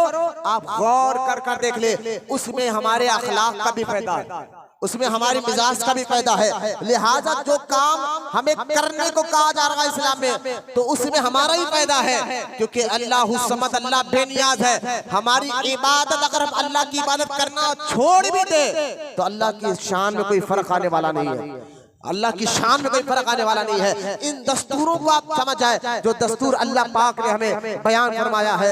अब गौर करें, बात आगे बढ़ते हैं। तो जाहिरी तौर पर जो गुनाह है, जो अल्लाह को नाराज करने वाले काम है, वो तो हम और आप अच्छी तरह जानते हैं। नमाज छोड़ना जाहिरी तौर पर हम देख रहे हैं कि इस काम से अल्लाह नाराज होता है। और मैंने बताया नाराज क्यों होता है, क्या हमारे आपके नमाज नहीं पढ़ने से माज़अल्लाह के अल्लाह की शान में कोई कमी आ सकती है? बोले नहीं। फिर नाराज क्यों होता है? अरे नाराज मेरे अल्लाह के बंदो, यही तो आपको समझाना है। अगर तुम नमाज छोड़ोगे, अल्लाह तो नाराज होता ही होता है। असल में उसमें कितना आपका नुकसान हो रहा है। सेहत को तुम देख लो, जो नमाजी हजरात है, जो बरसों से अल्लाह, जो हमें भी अल्लाह ताला आखिरी सांस तक 5 टाइम का नमाजी बना, सुन्नी सहीउल अकीदा इमामों के पीछे नमाज पढ़ने वाला बना, लेकिन जो नमाजी हजरात है आज भी देख लो फिट नजर आएंगे, उनके सेहत को देख लो, उनके मिजाज को देख लो, वो फिट नजर आएंगे। लिहाजा तो नमाज छोड़ोगे तो हमारा ही नुकसान है ना। अगर आखिरत तो जाएगी जाएगी तब, लेकिन साथ ही नुकसान हमारा ही है। तो मैं आपको यही समझाऊं, जो काम करना है, जो काम नहीं करना है, जो करने से हमें दुनिया में भी फायदा है और आखिरत में भी फायदा है, जो काम अल्लाह उसका रसूल ने कहा ये काम मत करो, वो काम छोड़ने में हमारा फायदा है, दुनिया में भी और आखिरत में भी। अगर इस्लाम कह रहा है कि शराब मत पियो, मुझे बताइए एक शराबी को माशरा इज्जत देता है, सोसाइटी इज्जत देती है, मोहल्ले वाले उसको इज्जत देते हैं, पड़ोसी उसको इज्जत देते हैं। अरे यहाँ तक कि उसके शराब की वजह से उसको उसके बच्चों को लोग टेढ़ी नजर से देखते हैं। देखो शराबी का बेटा जा रहा है, शराबी की बेटी जा रही है, रिश्ते नहीं आ रहे हैं। कई ऐसे रिश्ते लोग हैरान है, बच्चे घरों में बैठे हुए, बच्चियां घरों में बैठे हुए, सिर्फ रिश्ता इसलिए नहीं आ रहा है कि बाप शराबी है, बाप शराबी। तो शराबियों को सोसाइटी भी इज्जत से नहीं देती। तो मैंने कहा यही तो इस्लाम बताता कि शराब मत पियो, तो इसमें नुकसान हमारा ही है। लिहाजा अब यहाँ इन दस्तूर को समझ जाए। अगर आप माशरे में, सोसाइटी में इज्जत चाहते हैं, मुकम्मल तौर पर इस्लाम पर अमल करने वाले बने, दस्तूर इस्लाम पर अमल करने वाले हैं। और ये दस्तूर इस्लाम बंदों का बनाया हुआ नहीं है, यही तो है। औरों ने भी इस्लाम दस्तूर बनाए, कानून बनाए, लेकिन और जो कानून बनाते हैं, जो दस्तूर बनाते हैं, वो कानून कभी 5 साल के पार्लियामेंट में बदल दिया जाता है, कभी 10 साल के बाद पार्लियामेंट नई हुकूमत आई, वो दस्तूर बदल दिया जाता है। ये और कानून होते हैं जो 5 साल 10 साल में बदल दिए जाते हैं। लेकिन अल्लाह ने जो कानून बनाया है, हुजूर के जरिए यही कानून क़यामत तक रहने वाला है और इसी कानून में फायदे हैं। नहीं समझे आप? अगर एक बंदा, मुझे बताइए, आज कई ऐसे कानून है, उस दौर में एक कानून चलता था, आज एक कानून की जरूरत नहीं है, लिहाजा एक कानून बदल दिया जाए। पार्लियामेंट में हो रहा क्या है? यही तो हो रहा है ना पार्लियामेंट में, कि लिहाजा ये कानून वो 1980 में सही था, 47 में सही था, 48 में सही था, 1980 में सही था, लेकिन अब ये कानून बदल देना चाहिए। ये कानून ये नहीं, ऐसा होना चाहिए, ये तरीका ऐसा नहीं, ऐसा होना चाहिए। तो बंदे जो कानून बनाते हैं, बंदे जो इंसान जो दस्तूर तरीका बताता है, दुनिया में, इंडिया की बात नहीं कर रहा, पूरी दुनिया में देख लिया, कानून बदलते रहते हैं। कौन से कानून बदलता है? अरे कानून बनाया किस लिए जाता है? कि इससे लोगों को फायदा पहुंचे, इसलिए मतलब कानून बनाने की वजह भी सुन लीजिए आप बताइए रोडों पर सिग्नल क्यों लगाया गया है? कहा कि सिग्नल मत तोड़ो। सिग्नल इस्लामी तरीका भी यही है, अखलाकी तरीका भी यही है कि जो दस्तूर बनाया जाए, उस अगर वो इंसानों को फायदा पहुंचा रहा हो तो उस कानून पर अमल करे, ये जरूरी है। वो कानून, अगर कोई बंदा आपके सामने कानून बना दे, लेकिन वो कानून इंसानों के फायदे के लिए अच्छा हो, आप देखो सिग्नल नहीं तोड़ेंगे तो एक्सीडेंट नहीं होगा, जान आपकी बच जाएगी। लिहाजा अच्छी चीज है सिग्नल पे अमल करना। तो जो दस्तूर इंसानों को फायदा पहुंचाता हो, तो उस दस्तूर को अपनाना भी चाहिए, अमल करना भी चाहिए। लेकिन मैं समझाना ये चाह रहा हूँ, कानून और दस्तूर जो इंसान बनाते हैं, वो कहीं ना कहीं जाकर उसमें कोई ना कोई खराबी निकल जाती है, फिर वो दस्तूर बदल दिया जाता है। कभी वो दस्तूर इंसान तोड़कर दूसरा दस्तूर बनाता है, कभी ऐसा होता है। हमें पहले जमाने में ये कानून था, अब ये कानून नहीं चलेगा, तरक्की कर रहा है। तो जैसा जैसा तरक्की करते जाएंगे, कानून बदलता जाएगा, दस्तूर बदलता जाएगा। कौन से कानून की बात कर रहा हूँ मैं? जो कानून इंसान बनाते हैं, आपके जैसे हमारे जरा इंसान बनाते हैं, ये कानून बदलते रहेंगे। लेकिन बताइए जो कानून अल्लाह ने बनाया है, तो जो कानून अल्लाह ने बनाया है, यकीन जानिए यही कानून में हमेशा फायदा रहेगा, यही कानून में हमेशा फायदा रहेगा। आप देख ले इस्लाम के जो जो कानून है, हमारे उलमा ने चैलेंज कर कर बताया है, इस्लाम में जो जो कानून है, उस कानून पर जो आज बने गए हैं, शरीयत जिसको कहा जाता है, दीन जिसको कहा जाता है, इस्लाम जिसको कहा जाता है, हर कानून को अगर आप देख लीजिए, अगर हर कानून पर अमल करना से इंसान में अमन और पीस अगर आता है, तो वो सिर्फ दीन इस्लाम के कानून पे अमल करने से आता है। लोग मुझसे कहते हैं अच्छा हर कानून, मैंने कहा चैलेंज है हमारा, कुरान हदीस के जरिए, हमारे हुजूर के जरिए जो कानून हमें दिया गया है मुसलमानों को, जो इस्लाम के तरीका में बताता है क्या करना चाहिए क्या नहीं करना चाहिए। इस्लाम हमें इंसाफ सिखाता है, अदल सिखाता है, मोहब्बत सिखाता है। सारे कानून को देख ले तो मैंने कहा ये कानून इंसान ने नहीं, रब ने बनाया है, और जो रब ने जो कानून बनाया है वो हमेशा हमें फायदा देता है, हर दौर में फायदा देता है। है, अब इसको कोई बदलने की जरूरत नहीं है, इसको कोई तब्दील करने की जरूरत नहीं है, इसलिए अब कानून बदलने की जरूरत नहीं है। तो अल्लाह ने नबी को कहा कि आपके ये नबी आखिरी नबी होंगे और कोई भी नबी क़यामत तक नहीं आ सकता। जो दस्तूर अल्लाह चाहता था जमीन पर आए, जो कानून अल्लाह चाहता था वो कानून बने, उस कानून को अल्लाह ताला ने अपने नबी के जरिए बना दिया है। बोले मोहब्बत से सुभान अल्लाह। उस कानून को नींद आ रही है, झटका आ रही है, तो खुदा के वास्ते बाहर जाकर टहल कर आए, चेहरे देख रहा हूँ, चेहरे मत उतारिए, आंखें मत बंद करिए, रोडियों के साथ बैठ जाते हैं यार, पहलवानों के साथ बैठ जाते हैं, फोनों में 5-5 घंटे देख लेते बैठ जाते, जब न नींद का झटका आता ना सुस्ती आती है, काहली आती, मस्जिद में बैठे कहीं की सुस्ती, मस्जिद में बैठे रहना भी इबादत है। हाँ, मस्जिद में 4-4 घंटे बैठते ना, होटलों में 2-2 घंटे किसी मीटिंग के मसले में, किसी मामले में बैठते, तब ना मामला आता है। अरे भाई यहाँ अल्लाह का फजल देखे मुसलमानों पर कि मस्जिद में पढ़ कुछ भी नहीं रहे आप, लेकिन सिर्फ बैठे नमाज के इंतजार में, तब भी फरिश्ते नेकियां लिख रहे हैं, तब भी फरिश्ते ने क्या लिख रहे हैं, क्यों? लेकिन नमाज के इंतजार में मस्जिद में बैठे रहना भी इबादत है। तो चेहरे जरा हशाश रखिए। मैं आपको एक बेहतरीन बात आपको समझाने जा रहा हूँ। तो ये कानून जो इस्लाम है, जो कानून जिसको शरीयत कहा जाता है, जिसको दीन कहा जाता है, यकीन जानिए इसी कानून में इंसानों का फायदा है, क्योंकि ये कानून अल्लाह ने बनाया है, बंदों ने नहीं, इंसानों ने नहीं, अल्लाह ने बनाया है। अब आगे बढ़ते हैं, तो लिहाजा जो काम करना है, जो काम नहीं करना है, ये भी कानून बता दिया गया है। अब अल्लाह पाक का कानून देखो, अल्लाह ताला ने चाहा कि आपका जाहिर भी साफ हो और आपका बातिन। हमारे दो चीजें हमारे पास, एक जाहिर एक बातिन। जाहिर को हम जिस्म कहते हैं, बातिन को हम रूह कहते हैं, दिल कहते हैं, दिमाग कहते हैं, सोच कहते हैं। ये सारी चीजें बातिन के हैं। ये दोनों चीजें साफ सुथरे रहो तो अल्लाह की यहाँ मकबूल है। हाँ, दोनों चीजें अगर एक साफ हो दूसरा गंदा रहो, अल्लाह उसकी इबादत को कबूल नहीं करता।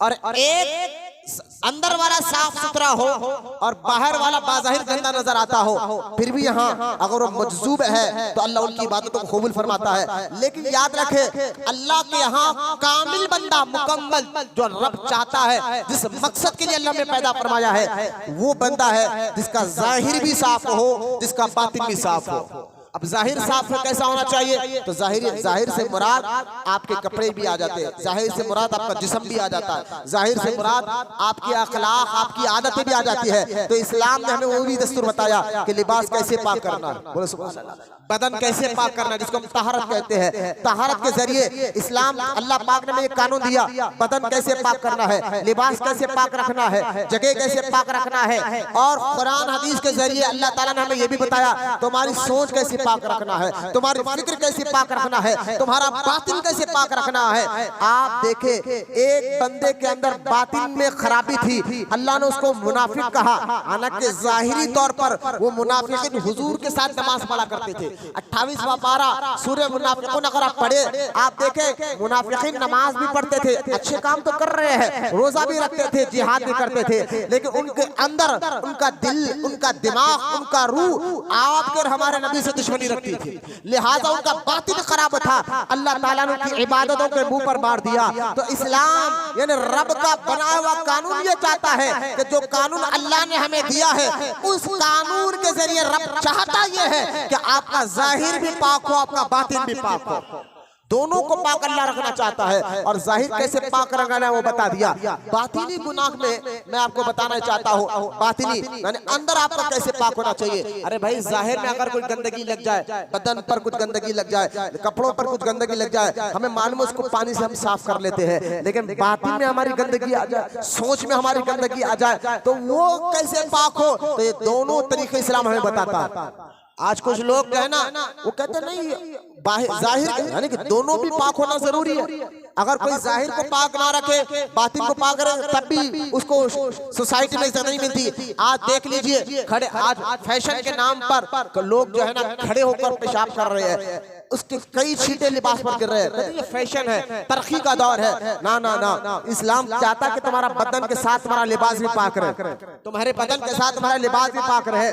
खैर, जाहिरी क्या क्या पाकीज़िया है ये तो अक्सर हम जानते हैं, बातिनी क्या क्या पाकीज़िया है और बातिन नापाक कैसे होता है। यकीन जानिए बातिन दिल को कहते हैं ना, दिल को भी कहते हैं, रूह को भी कहते हैं, मिजाज को भी कहते हैं। हदीस में हमारे प्यारे आका करीम रहमत कौनैन सल्लल्लाहु ताला अलैहि वसल्लम ने इरशाद फरमाया, तुम्हारे जिस्म के अंदर एक टुकड़ा है, वो सही तो तुम सही। बोले सुभान अल्लाह। क्या प्यारी बात मेरे आका ने बयान फरमाई। जो कामिलुल इंसान अगर इस दुनिया में कोई है तो हमारे नबी है। अब कामिल अक्ल सबसे ज्यादा, अब उससे ज्यादा अक्ल अल्लाह ने किसी को दी ही नहीं। वो सबसे ज्यादा अक्ल अगर अल्लाह ने किसी को दी है तो वो हमारे नबी है। तो हम कहते ना यार अक्लमंद आदमी की बात सुनकर अमल ना करना चाहिए, दानिश्वर आदमियों से मशवरा करो, अक्लमंद लोगों से मशवरा करो, ताकि उनकी जो बात रहती है वो पत्थर की लकीर होती है। मैंने कहा याद रखो बच्चों, आप भी ज़हन में रखें, इस दुनिया में कामिलुल अक्ल, कामिल समझते हैं आप, अब किसी को जरूरत नहीं है। कामिलुल अक्ल अगर अल्लाह ने किसी को दिया है तो आपके और हमारे नबी को दिया है। तो नबी आपको दस्तूर बताएंगे, तरीका बताएंगे। लिहाजा हमारे जो बातिन में है ना, सरकार ने क्या प्यारी बात हुजूर ने बयान फरमाई, क्या जुमला है, आप गौर करें। हुजूर ने क्या फरमाया, हुजूर फरमाते हैं तुम्हारे जिस्म के अंदर एक टुकड़ा है, वो सही तो तुम सही, वो सही तो तुम सही, अगर वो गलत तो तुम गलत, वो गलत तो तुम गलत। सहाबा ने पूछा हुजूर वो क्या चीज है जिसके सुधरने से हम सुधर जाते हैं। अब सुधरना चाहते हैं ना, सुनो ये हुजूर, तो तबीबों के तबीब हमारे नबी है, जिनको जरिए अल्लाह ताला ने हमें कुरान अता फरमाया, इबादतें अता फरमाई है। वो आमीना के लाल जिनके बारे में अल्लाह कहता है वद्दुहा, हबीब तेरे चेहरे की कसम, जिनके बारे में अल्लाह कुरान में कहता है वल्लैल, हबीब तेरे जुल्फों की कसम, जिनके बारे में अल्लाह कुरान कहता है इन्ना आतैना कल कौसर, ऐ हबीब हमने तुम्हें बेशुमार खूबियां अता फरमाई है, जिनके बारे में अल्लाह कुरान में कहता है वरफाना लका जिक्रक, ऐ हबीब तेरे जिक्र को हमने बुलंद कर दिया है। वो हबीब आमीना कलाल क्या कह रहा है, हुजूर फरमा रहे तुम्हारे जिस्म में एक टुकड़ा है, वो सही तो तुम सही। अब समझे हम क्यों सुधर नहीं रहे, हमें मस्जिद में दिल क्यों नहीं लग रहा है, हम हलाल रोटी कमाने के लिए दिल क्यों नहीं चाह रहा है, कुरान पढ़ने में दिल क्यों नहीं लग रहा है, माँ बाप को क्यों आंखें बता रहे हैं, हम जो है रिश्तेदारों के साथ बराबर का हक क्यों अदा नहीं कर रहे हैं, औलाद का हक क्यों अदा नहीं कर रहे हैं, रिस्क हलाल कमाने के लिए हमारा दिल क्यों नहीं चाह रहा है। तो असल में एक टुकड़ा है वो खराब है आपके अंदर, इसलिए हुजूर फरमाते वो सही तो तुम सही, वो गलत तो तुम गलत। अगर वो सुधर जाए तो तुम सुधर जाओगे, तुम सुधरेगे तो सोसाइटी सुधरेगी। वो सरकार मदीना अलैहिस्सलातु वस्सलाम से पूछा गया हुजूर वो कौन सा टुकड़ा है जिसके सुधरने से हम सुधर जाते हैं। हुजूर ने इरशाद फरमाया वो तुम्हारा दिल है। बोलो ना सुभान अल्लाह, तुम्हारा दिल है। दिल क्या है मैं आपको बताऊं, देखिए जिस तरह एक दुनिया है, दुनिया में एक बादशाह होता है, ठीक है, एक मुल्क है, मुल्क का एक बादशाह होता है, और बादशाह की एक रिया होती है, फौज होती है। तो जो बादशाह कहता है वही मुल्क में काम होता है, जो बादशाह कहता है मुल्क वाले वही काम करते हैं, जो बादशाह कहता है फौज वही काम करती है, जो बादशाह कहता है लोग वही काम करते हैं। जैसा बादशाह अगर अच्छा हो तो मुल्क में अमन होता है, बादशाह अच्छा हो तो मुल्क में पीस होता है, बादशाह अच्छा हो तो मुल्क में प्यार और मोहब्बत होता है। अगर बादशाह जालिम हो जाए तो फिर उसकी रिया भी उससे पनाह मांगती है, या अल्लाह ऐसे बादशाह को हमारे से दूर कर दे और अच्छे बादशाह को ला। तो ये मिसाल मैं इसलिए दे रहा हूँ कि एक मुल्क का बादशाह अच्छा हो तो मुल्क में अमन होता है, सुकून होता है, प्यार और मोहब्बत होती है। अगर मुल्क का बादशाह ही खराब हो जाए तो पूरा मुल्क बिगड़ जाता है। तो ये मिसाल ज़हन में रखे। इसी तरह हमारे बदन भी एक मुल्क है, हमारा एक पूरा जिस्म भी एक मुल्क है। ये हाथ, ये दोनों हाथ, दोनों आँख, कान, पैर, इस मुल्क में रहने वाली रिया है। बदन की रिया क्या है, बदन एक मुल्क है, एक शहर है, और शहर में रहने वाले हाथ है, आँख है, कान है, जुबान है, पैर है। लेकिन अगर ये तमाम जिस्म और जिस्म की रिया सुधरती कब है, क्योंकि इस जिस्म की रिया इस मुल्क का जो बादशाह, उस बादशाह का नाम दिल है। हाँ, दिल जो है ना हमारे जिस्म का बादशाह है। अब गौर से सुनिए मेरी बात को, मैं कहना क्या चाहता हूँ, हमारा दिल जिस्म का बादशाह है। अब जब बाद मैंने भी मिसाल दी ना, बादशाह सही तो पूरा मुल्क में अमन होता है, पूरे जिस्म में अमन होता है। तो बादशाह अगर बिगड़ जाए पूरे मुल्क में बिगाड़ पैदा होता है। तो असल बिगाड़ क्यों सुधर रही है? क्यों हमें नमाज में दिल नहीं लग रहा है? क्यों हम दीन पर अमल करने की कोशिश नहीं कर रहे हैं? क्यों हम अब जो है नमाज से दूर, रोजे से दूर, इबादत से दूर, हम क्यों दिन ब दिन गुनाह गलत काम करते हैं? जबकि अक्ल कह रही है इस बात को, बार बार अक्ल भी कह रही है शराब मत पी, फिर भी पी रहे हैं। अक्ल कह रही है सूद का काम मत कर, इसमें फला फला नुकसान है, फिर भी कर रहे हैं। अक्ल कह रही है झूठ मत बोल, तेरी सोसाइटी में इज्जत खत्म हो जाएगी, चेहरे से रौनक खत्म हो जाएगी, फिर भी झूठ बोल रहे हैं। असल बिगाड़ जो है ना, इसलिए तुम्हारे हमारे अंदर है, आपके और हमारे अंदर बिगाड़ इसलिए पैदा हो रहा है कि असल हमारा बादशाह बिगड़ा हुआ है और उस बादशाह का नाम दिल है। इसलिए हुजूर फरमाते हैं तुम्हारे जिस्म में एक टुकड़ा है, वो सही तो तुम सही, वो गलत तो तुम गलत। सहाबा ने पूछा हुजूर वो क्या है? फरमाया वो दिल है। दिल ये है ना, ये दिल ये जिस्म का बादशाह है, ये जिस्म का। आपको और अकल तौर में मिसाल देकर समझाता हूँ। देखिए, अगर आपका दिल चाहा फल खाने के लिए, सेब खाने के लिए, दिल में ख्याल आया चलना फल खाएंगे, तो आप देखें अगर बंडी सेब की कितनी भी दूर हो, हाथ भी काम करता है, पैर भी काम करता है, आंख भी काम करते हैं, जुबान भी काम करता है, जाते भी है दूर जाकर जुबान बात करते हैं भाई कितने में दोगे। लिहाजा हर यानी दिल चाहा तो हाथ भी काम करना शुरू हो गए, पैर भी काम करना शुरू हो गए, आंख भी काम करना शुरू हो गए, जुबान भी काम पे लग गई, क्योंकि दिल ने चाहा। बात समझे, दिल ने चाहा। और बाजू बंडी हो और दिल नहीं चाह रहा खाना, बाजू ही बंडी हो सेब की और दिल नहीं चाहता कि आप उसको खाए, तो ना उसकी तरफ देखते ना उसकी बात सुनते। क्यों? जब दिल नहीं चाह रहा तो बाजू बंडी रखकर भी आप उसको देखना गवारा नहीं करते, उसको तरफ सुनना गवारा नहीं करते। अब दिल चाहता है तो 10 किलोमीटर दूर भी हो तो वहां जाना गवारा हो जाता है। तो दिल आपके जिस्म का बादशाह है। अब हुजूर ने क्या फरमाया? वो सही तो तुम सही। असल में बिगाड़ दीन से, कुरान से, नमाज से दूरी हमारे क्यों हो रही है? तो ये दिल में जो है ना बिगाड़ पैदा हो रहा है। अच्छा, दिल बिगड़ता कैसे है भाई? आप तो ये समझ गए कि बदन बिगड़ता है तो हम पानी से साफ कर लेते हैं, गंदगी लगती है। दिल किससे बिगड़ता है? तो दिल को बिगाड़ने के 4 चीजें हैं। क्या चीजें हैं? 4। हाय क्या बात! गौसे आजम की मुझे याद आ गई। कौन आ रहा? जरा मेरी तरफ तवज्जो दीजिए। गौसे आजम दस्तगीर रज़ी अल्लाह तआला अन्हु के पास एक शख्स आया गौसे आजम के पास और आकर पूछने लगा, हुजूर आपके जैसा अगर वली बनना है तो करना क्या है? बोलो सुभान अल्लाह।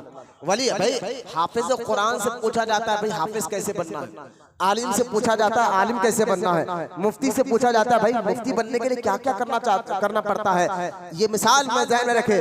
गौसे आजम से पूछा जा रहा है हुजूर वली कैसे बनना है? वली का मतलब समझेंगे अल्लाह का दोस्त, वली का मतलब अल्लाह का महबूब। सूरह मैदा में अल्लाह ने कहता युहिब्बुना युहिब्बुकुम। अरे भाई कुरान की आयत है, बोलिए सुभान अल्लाह। कुरान में अल्लाह क्या कहता है सूरह मैदा में? युहिब्बुना, जो अल्लाह के नेक बंदे अल्लाह फरमाता है युहिब्बुना, अल्लाह फरमाता है वो मुझसे मोहब्बत करते हैं। सुभान अल्लाह। अल्लाह के नेक बंदों के बारे में अल्लाह कुरान क्या कहता है? युहिब्बुना, वो मुझसे मोहब्बत करते हैं। फिर बात देखे जुमला आगे अल्लाह ने क्या? युहिब्बुकुम, मैं भी उससे मोहब्बत करता हूँ। लोग कहते अल्लाह है, मैंने कहा यकीनन रब है, उसी रब के ये महबूब बंदे हैं जिसको खुद कुरान में अल्लाह कहता है ये मुझसे मोहब्बत करते हैं, मैं इनसे मोहब्बत करता हूँ। तो लिहाजा गौसे आजम कौन? जो अल्लाह से मोहब्बत करते हैं, अल्लाह इनसे मोहब्बत करता है। गरीब नवाज कौन? जो अल्लाह से मोहब्बत करते हैं, अल्लाह उनसे मोहब्बत करता है। तो गौर करे, गौसे आजम से एक शख्स ने पूछा, हुजूर अल्लाह का महबूब बनना है, बोलो सुभान। अब अल्लाह के महबूब बने ना, अल्लाह आपसे मोहब्बत करता है। अगर अल्लाह का महबूब बनना है करना क्या होगा? अच्छा, पूछने वाले के चेहरे पे दाढ़ी भी थी। गौर से सुनिए आप। गौसे आजम से जो शख्स पूछ रहा था ना अल्लाह का वली बनना है तो करना क्या होगा, तो पूछने वाले के चेहरे पे दाढ़ी भी थी, वो नमाजी भी था, वो इबादत भी करता था अल्लाह की, सारे काम अच्छे थे उसके, लेकिन मैं फिर पूछ रहा है फिर भी अल्लाह का महबूब कैसे बनना है? महबूब कैसे बनना है? जाहिर तो मैंने सवार लिया है हाँ हाँ हाँ, जाहिर में तो मैं नमाज़ें पढ़ रहा हूँ, दाढ़ी भी रख रहा हूँ, बीवी का हक अदा कर रहा हूँ, माँ बाप का हक अदा कर रहा हूँ, अच्छे अखलाक से रह रहा हूँ, सोसाइटी वाले भी मेरी इज्जत करते हैं, मोहल्ले वाले भी मेरी इज्जत करते हैं, ये सारे काम तो मैं कर रहा हूँ, फिर भी अल्लाह का महबूब बनना है तो करना क्या होगा। गौसे आजम दस्तगीर ने उसको देखा और देखकर फरमाया, हाँ जाहिर तो तेरा बड़ा अच्छा है, अखलाक भी अच्छे है, सब अच्छा है, लेकिन बातिन के अंदर से, अपने दिल के अंदर से 4 चीजें निकालना होगा। बोला मोहब्बत से सुभान अल्लाह। ये प्यारे, मैंने कहा सिर्फ गौसे पाक को 11वीं के हद तक मत रखो, कभी गौसे आजम की इन बातों को पढ़कर अमल भी करने वाले बनो। गौसे आजम ने फरमाया तुम्हारे अंदर से 4 चीजें निकालना होगा, वो 4 चीज निकलेगी, जैसा ही निकलेगा फौरन तुम अल्लाह के महबूब बन जाओगे। फर्क हुजूर 4 चीजें क्या है, तो गौसे आजम दस्तगीर फरमाते हैं, अब सुनिए वो 4 चीजें क्या है जिस पर मेरा टॉपिक है, जिसका मेरा मौजू आज का आपको समझाना है। गौसे आजम के फरमाया वो 4 चीजें क्या है। ये खुतबा नंबर 40, गौसे आजम के जो 60 खुतबे है ना, 40वां खुतबा पढ़े, फुतूहुल गैब किताब का नाम है, वहां पर गौसे आजम का ये खौल मिलेगा। गौसे आजम फरमाते हैं 4 चीजें अपने अंदर से निकाल तो अल्लाह का महबूब बन जाएगा। अरे महबूब तो बनेगा ही बनेगा, गैब की खबर भी अल्लाह तुझे बताएगा। बोला मोहब्बत से सुभान अल्लाह। यानी वो 4 चीजें आपके अंदर से निकल गई। गौसे आजम फरमाते हैं तुम महबूब तो बनेगा अल्लाह का, लेकिन गैब की बातें, गैब की बातें अल्लाह तुझे बताएगा। गौसे आजम ने बता दिया, नबी तो दूर की बात है जो वहां भी कह रहा है, बदअकीदा कह रहा है, नबी को गैब का इल्म नहीं होता, पीठ पीछे का इल्म नहीं होता। मैंने कहा तुम किस नबी का कलमा पढ़ते हमें नहीं मालूम। अरे वहाबियों बदअकीदो, तुम किस नबी का कलमा पढ़ते हो हमें नहीं मालूम। हम जिस नबी का कलमा पढ़ते हैं अल्लाह के बताने से वो नबी सब जानता है। अरे जब गौसे आजम कह रहे हैं जब तुम्हारे अंदर से 4 आदतें निकल जाए अल्लाह गैब की खबरें तुम्हें बताएगा। बोलो ना सुभान अल्लाह। वलियों को अल्लाह गैब की खबर, अल्लाह देखो गैब की खबरें बताता अल्लाह है, अल्लाह के बताने से उसके रसूल भी गैब की बातें जानते हैं और अल्लाह उसके रसूल के बताने से औलिया अल्लाह भी गैब की बातें जानते हैं। मैं आपको बता रहा हूँ, लेकिन गैब मेरा मौजू नहीं है, लेकिन इनाम क्या मिलेगा। वो 4 आदतें आपके बाहर निकल जाए, अंदर से बाहर निकल जाए तो 4 आदतें निकलेगी तो इनाम क्या मिलेगा। गौसे आजम फरमाते 2 इनाम मिलेगा, एक तो अल्लाह का महबूब बन जाएगा, अल्लाह तुझसे मोहब्बत करेगा, और दूसरा गैब की खबरें अल्लाह तेरे दिल पर रोशन करेगा। फरमाया हुजूर वो 4 चीजें क्या है। हाय गौसे आजम फरमाया 4 में सुने, पहला अपने अंदर से हसद को निकाल दे। सुभान अल्लाह, मोहब्बत से है, हसद को निकाल दे। और फरमाया हुजूर दूसरा क्या है, फरमाया दूसरा तकब्बुर को निकाल, हसद को निकाल। ये बातिनी बीमारियों के बात बता रहा हूँ, और हसद तकब्बुर के बारे में कुरान भी गवाह है, मैं अभी आगे चलकर बताऊंगा जो आयत मैंने पढ़ी है। गौसे आजम फरमाते हैं पहला अपने अंदर से हसद को निकाल दे, दूसरा अपने अंदर से तकब्बुर को निकाल दे, तीसरा अपने अंदर से रियाकारी को निकाल दे, रियाकारी को निकाल दे, चौथा गीबत की आदत को निकाल दे। ये 4 आदतें अपने अंदर से निकाल, अब अल्लाह तुझको अपना महबूब बना लेगा। तो पता क्या चला, एक बंदा नमाजी भी हो दिल में हसद हो, एक बंदा जो है परहेजगार हो लेकिन दिल में तकब्बुर हो, एक बंदा अच्छे काम तो कर रहा है लेकिन गीबतें कर रहा हो, तब भी वो अल्लाह का महबूब नहीं बन सकता। क्योंकि अल्लाह ताला ने जो दीन जो इस्लाम हमें अता फरमाया है, वो रब चाहता यही है कि आपका ज़ाहिर जैसे पाक हो, आपका बातिन ही ऐसे पाक हो। अब आए पहले गौसे आजम ने क्या फरमाया, पहली चीज अपने अंदर से हसद को निकाल। अब हसद है क्या, हा सीन दाल हसद, हसद का माना क्या है। पहले जब तक उसके माने को आप नहीं समझेंगे तब तक आप मेरी बात को समझ नहीं पाएंगे। जो कुरान की आयत है पहले आप देखें हसद में, हसद क्या है, पहले उसका माना लुग़वी मतलब बिल्कुल 5 से 10 मिनट बाकी रह गए, मेरी तरफ तवज्जो दीजिए, उठने जाने वालों को मत देखिए, मेरी तरफ देखिए। लिहाजा हसद के बारे में ये तमाम जानना जरूरी है। हम तो आज तक बाज़ाहिर को साफ करते रहे, कभी अपने दिल को भी साफ रखें, बातिन को भी साफ। आपके दिल में हसद है तो हदीस में हुजूर ने फरमाया हसद करने वाले के नेकियां ऐसे मिट जाते हैं, ऐसे मिट जाते हैं। अगर दिल में हसद हो तो कितना बड़ा काम है, हसद हो तो उसके नेकियां ऐसे मिट जाते हैं जैसा आग लकड़ी को खा जाता है, आग लकड़ी को खत्म कर देती है ना, ऐसा हसद करने वाले के सारे नेकियां बर्बाद हो जाते हैं। नमाज पढ़ते हैं लेकिन हसद हो तो नेकियां खत्म, नमाज के नेकियां नहीं मिलते। हसद दिल में हो तो रोजा रख रहे हो, रोजे के नेकियां आपको नहीं मिलते। अगर आप ज़कात दे रहे हैं लेकिन दिल में हसद हो तो आपके ज़कात के नेकियां आपको मिलते नहीं है। आप गौर करें, हसद इतनी बड़ी बीमारी है अपने बातिन की। और अच्छा देखिए, हसद के नुकसान में आपके चलकर बताऊंगा, सोसाइटी में इसका क्या फर्क पड़ता है, माशरे में इससे क्या फर्क पड़ता है, आगे चलकर बताऊंगा। पहले आप हसद के बारे में पूरे बच्चे यहाँ मेरे साथ तवज्जो देकर सुने, ये सीखने की बात है। आज का बयान दर्स वाला बयान है, कुछ सीखना और आपको समझना है। अकीदा भी आपको सुधारना है, अपनी आदतें भी आपको सुधारना है। हमें आज के इस दौर, क्योंकि आपको यूं दुनिया में जो भेजा गया है ना, एक्सरसाइज करने के लिए, बॉडी बनाने के लिए नहीं, बल्कि अल्लाह पाक कहता है तुम्हें भेजा इसलिए गया है कि तुम अल्लाह की इबादत करो, यानी अल्लाह को राजी करने वाले काम करो।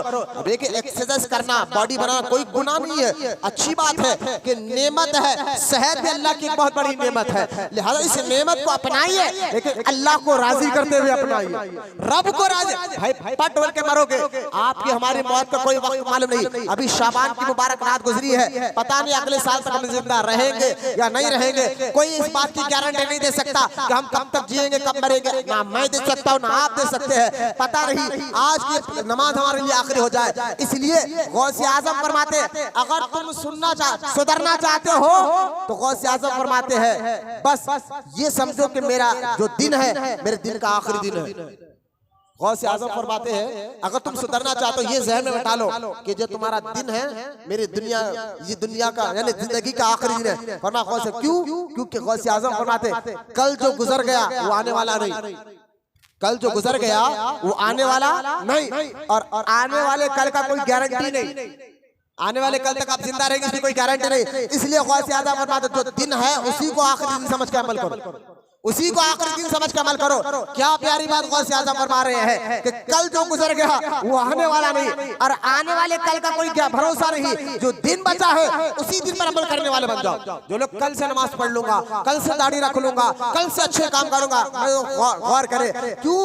क्योंकि जनाब ये कल कल कहेंगे, अचानक मौत आएगी। किसके भरोसे पे आपने नमाज छोड़ा? किस लिए तुमने अपने अखलाक को बिगाड़ा? जबकि दस्तूर जिस रब की आप इबादत कर रहे हो, उस रब ने जो दस्तूर दिया उसको आप छोड़ा क्यों है? मरोगे तो कब्र में ना दोस्त आएगा, ना रिश्तेदार आएगा, ना भाई आएगा, ना बेटे आएंगे, ना दौलत आएगी। अरे भाई, आप मरते की पहला फोन अगर आपके दोस्त को भी जाए, आपके रिश्तेदार को भी जाए, तो पता है ना क्या सवाल होता है उधर से, अच्छा इंतकाल हुआ, कैसे हुआ, कब हुआ और कब उठा रहे जनाजा? बस यही बोले भाई फला फला मामले में हुआ, जोहर में नमाज जनाजा आ जाइए, तो मस्जिद में आएगा, बड़ी मुश्किल से आएगा वो मस्जिद में नमाज आ जाओ, क्योंकि अच्छा आएगा ताकि लोग देगा, नहीं जाऊंगा तो माशरे में लोग क्या बोलेंगे। नमाज जनाजा भी बड़ी मुश्किल से पड़ेगा, बार बार उसको फोन आएंगे, अरे आ रहे भाई, अभी तो जनाजा हुआ, अभी तो हम कब्रिस्तान जा रहे, अभी तो अपने दफना रहे। देखिए आपको कोई परवाह नहीं है, उसको अपने बिजनेस की लगी हुई है, अपने कामों की लगी है, फोन उसको आ रहे भाई काम है, उन्हें अभी तो जनाजा चल रहा है भाई। तो किस लिए तुम काम कर रहे थे? दूसरों को राजी करे ना, अल्लाह को राजी करने वाले बने। लिहाजा मरोगे तो आखिरत जाएगी। हदीस यार गौसे आज़म फरमाते हैं, अभी मैं कुरान की आयत अभी 5-10 मिनट बाकी रह के मैं बताऊंगा। गौसे आज़म फरमाते हैं हसद अपने अंदर से निकालो, वरना हसद करना, नमाजी हो तो सारी इसकी इबादत बेकार है। हसद कहते हैं किसको, ये जानना जरूरी है। जब तक इसको नहीं समझोगे आगे बात कर नहीं समझोगे। हसद कहते हैं किसको है, एक सामने वाले को अल्लाह ने कुछ नेमत दी। सुने हसद का माना बता रहा हूँ, यानी किसी को अल्लाह ने दौलत दी, किसी को अल्लाह ताला ने अच्छा हुस्न दिया, किसी को अल्लाह ताला ने बहुत ज्यादा इल्म अता फरमा, पढ़ा लिखा दिया अल्लाह, किसी को अल्लाह ताला ने, मैं दौलत से मरा दिया, हराम की कमाई की बात नहीं कर रहा हूँ, और हम शक भी नहीं कर सकते, बदगुमानी भी नहीं कर सकते, जो रिज़्क़ हलाल है मैं उनकी बात कर रहा हूँ। तो कर जिसको अल्लाह ने दौलत दी, इल्म दिया और अच्छा चेहरा दिया, और खानदान में उसकी बड़ी इज्जत भी है, खानदान में, सोसाइटी में, तो एक बंदा दिल में सोच रहा है अरे इसको जो इज्जत मिल रही, इसका जो शोहरत मिल रही, पैसा इसके पास है, दौलत इसके पास है, इल्म इसके पास है, तो दिल में ये जलन पैदा हो गई हमें कि यार इसके पास ये सारी चीजें खत्म हो जाना और मेरे पास आ जाना। इसको कहते हैं हसद। शायद मैं समझता हूँ इस बीमारी में इल्ला माशाअल्लाह हर मुसलमान 90% मुसलमान किसी ना किसी वजह से या तो भाई से चिढ़ लगा है, या तो दोस्त से चिढ़ लगा है, या तो रिश्तेदारों से चिढ़ लगा है। चिढ़ने की वजह क्या है? दिल में हसद। दिल में हसद अगर पैदा हो जाए तो हसद कहते किसको है? सामने वाले की जो पास नेमतें हैं उसके पास से निकलकर मुझे मिल जाए, वो लकीर का फकीर हो जाए, उसकी इज्जत खत्म हो जाए, उसकी वाहवाह खत्म हो जाए, जो भी इसको है वो मेरे पास आ जाए, इसको कहते हैं हसद। इसको क्या कहते हैं? हसद। और एक होता है बुग़्ज़ कीना, एक होता है बुग़्ज़ और कीना, जिसको उर्दू में कहते हैं दुश्मनी। हसद अलग है, बुग़्ज़ और कीना अलग है, दोनों में फर्क है। बुग़्ज़ कहते हैं किसको? एक बंदा सोचा यार इसके पास जो दौलत है, इज्जत है, शौहरत है, सब खत्म हो जाए, मेरी तरह इन्हें लकीर का फकीर हो जाए, यानी मुझे मिला ना मिले लेकिन इन्हें भी मेरी तरह हो जाए, लकीर का फकीर हो जाए, इसको कहते हैं दुश्मनी। इसको क्या कहते हैं? सोचिए अपने दिलों में टटोले, ये आदत हमारे अंदर है, किसी के इल्म को देखकर, किसी की तकरीर को सुनकर, किसी के बयान को सुनकर, या किसी के पैसे को देखकर, किसी की खूबसूरती को देखकर। नेमत अल्लाह किसी भी तरह किसी को भी देता है, किसी को भी अल्लाह कोई भी खूबी अता फरमाता है। तो इस बात पर हमें गौर करना है, एक बंदा इबादत तो कर रहा हो लेकिन हसद दिल में हो तो उसकी इबादत उसके मुंह पर मार दी जाएगी। तो हसद कितनी घटिया खतरनाक चीज अंदाजा करे। लिहाजा अब दिल में हसद जो है ना, एक होता है बुग़्ज़ और कीना, यानी यार मेरे पास कुछ ना रहे, इसके पास भी नहीं रहना, इसको कहते हैं दुश्मनी। हसद अलग है, हसद में क्या चाहता है बंदा, उसके पास जो कुछ है वो मुझे मिल जाए, ये फकीर हो जाए, इसको कहते हैं हसद। और दुश्मनी उसको कहते हैं इसके पास जो कुछ है इसके पास से चले जाए, आना कि वो मेरे पास आया नहीं आया, इसके पास से भी चले जाए, इसको बुग़्ज़ और कीना दुश्मनी कहते हैं। और एक होता है रश्क करना, दो चीजें समझ गए। एक होता है रश्क करना, रश्क किसको कहते हैं? या अल्लाह इसको तूने नेमत दी है, इल्म दिया है, दौलत दिया है, मौला मुझे भी अता फरमा, ये रश्क है। क्योंकि दिल है ना, दिल को दिल कहते इसलिए कि वो दिल पलटते रहता है, यानी उसके ख्यालात, उसकी मिजाज एक जगह टिक के नहीं रहती। देखो अल्लाह, अब हसद तो हुजूर ने फरमाया मेरी उम्मत में हसद तो होगा, मेरी उम्मत में हसद जैसी बीमारी होगी। अब आप कहेंगे मौलाना हुजूर खुद कह रहे हैं हसद मेरी उम्मत में रहेगा, बचना कैसे है? तो आप अपने दिल में अगर किसी की दौलत, किसी का इल्म, किसी का पैसा या किसी के इज्जत को देखकर आपके दिल में हसद आ रहा है तो हसदा नहीं, रश्क करे। तो रश्क करना गुनाह नहीं, रश्क करना। देखो ये उठने जाने वालों को समझाओ, यहाँ समझाओ क्यों आ रहे हैं? बच्चे 4-4, 5-5 घंटे बैठते आ रहे हो बाहर। दुरूद पाक पढ़े एक मरतबा, अल्लाहुम्मा सल्ली अला सय्यिदना मौलाना मुहम्मद मादिल जुदी वल करम अला आलिहि बारिक वसल्लम। बैठ जाओ, जहाँ जगह मिले, खानदे वगैरह फैलाते मत आओ, जहाँ जगह मिले बैठ जाओ। लिहाजा हसद किसको कहते हैं? तवज्जो फरमा मेरी तरफ। हसद कहते उसी को है जो सामने वाले को नेमत छीनकर मेरे पास आ जाए, रश्क आप करने वाले बने, या अल्लाह इसको दिया मुझे भी दे, बोलो ना सुभान अल्लाह। एक होता है हसद, एक होता है बुग़्ज़, एक होता है रश्क।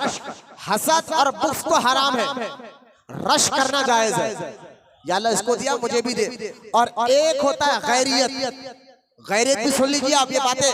गैरियत किसको कहते हैं? कि एक बंदे को अल्लाह ने माल दौलत तो दी लेकिन उस माल का वो मिसयूज कर रहा है, गलत इस्तेमाल कर रहा है, गलत इस्तेमाल कर रहा है, यानी गरीबों पर, यतीमों पर उस माल से जुल्म कर रहा है, किसी को मार रहा है, किसी को तकलीफ पहुंचा रहा है, किसी का अपने पावर, अपनी ताकत, अपने पैसे की बुनियाद पर गरीबों यतीमों पर जुल्म कर रहा है। आप ये कह सकते या अल्लाह इसके अंदर जो दौलत है खत्म कर दे ताकि इसकी ये जो जुल्म है रुक जाए, तो इसको कहते हैं गैरियत। तो ऐसा करना भी सही है कि अगर कोई अपने माल को गलत इस्तेमाल कर रहा है तो कहना या अल्लाह इसका माल खत्म कर दे, कोई गुनाह नहीं। अगर किसी को अल्लाह ने माल दौलत इज्जत दी है, आप रश कर रहे हैं या अल्लाह इसको दिया मुझे भी दे, या अल्लाह, तो ऐसे दिल में साफ, तो ये करना भी कोई गुनाह नहीं है। लेकिन हसद करना, उसको क्यों दिया वो खत्म हो जाए और मेरे अंदर आ जाए, मेरे अंदर आ जाए और ये लकीर का फकीर हो जाए। खानदान में इसकी इज्जत क्यों? इसकी इज्जत खत्म होकर मेरे को इज्जत मिल जाए। पैसा इसके पास क्यों? इसके पास खत्म होकर मुझे मिल जाए। शोहरत इसके पास क्यों? इसकी खत्म होकर मुझे मिल जाए। तो लिहाजा इसको कहते हैं हसद। अब समझ गए हसद? गौस से आज़म फरमाते हैं जब तक तू अपने दिल से हसद नहीं निकालेगा अल्लाह का महबूब बन ही नहीं सकता। तो अगर कोई नमाजें पढ़ रहा हो, कोई इबादतें कर रहा हो, कोई रोजे रख रहा हो, तो अल्लाह का महबूब उस वक्त तक नहीं बन सकता जब तक अपने दिल से हसद ना निकाले। अब देखिए नबी करीम सल्लल्लाहु ताला अलैहि वसल्लम ने इरशाद फरमाया हसद बंदे को ईमान को ऐसे खराब करता है, ईमान को। अल्लाह अकबर, अल्लाह अकबर। हसद समझ गए मैं किसको कहते हैं, वो तो बता दिया। हुजूर फरमाते हैं हसद बंदे के ईमान को खराब कर देता है, अकीदे को, ईमान को खराब कर सकता है। और हुजूर ने प्यारी मिसाल दी, हसद बंदे के ईमान को ऐसे खराब करता है जैसा एलवा शहद को खराब कर देता है।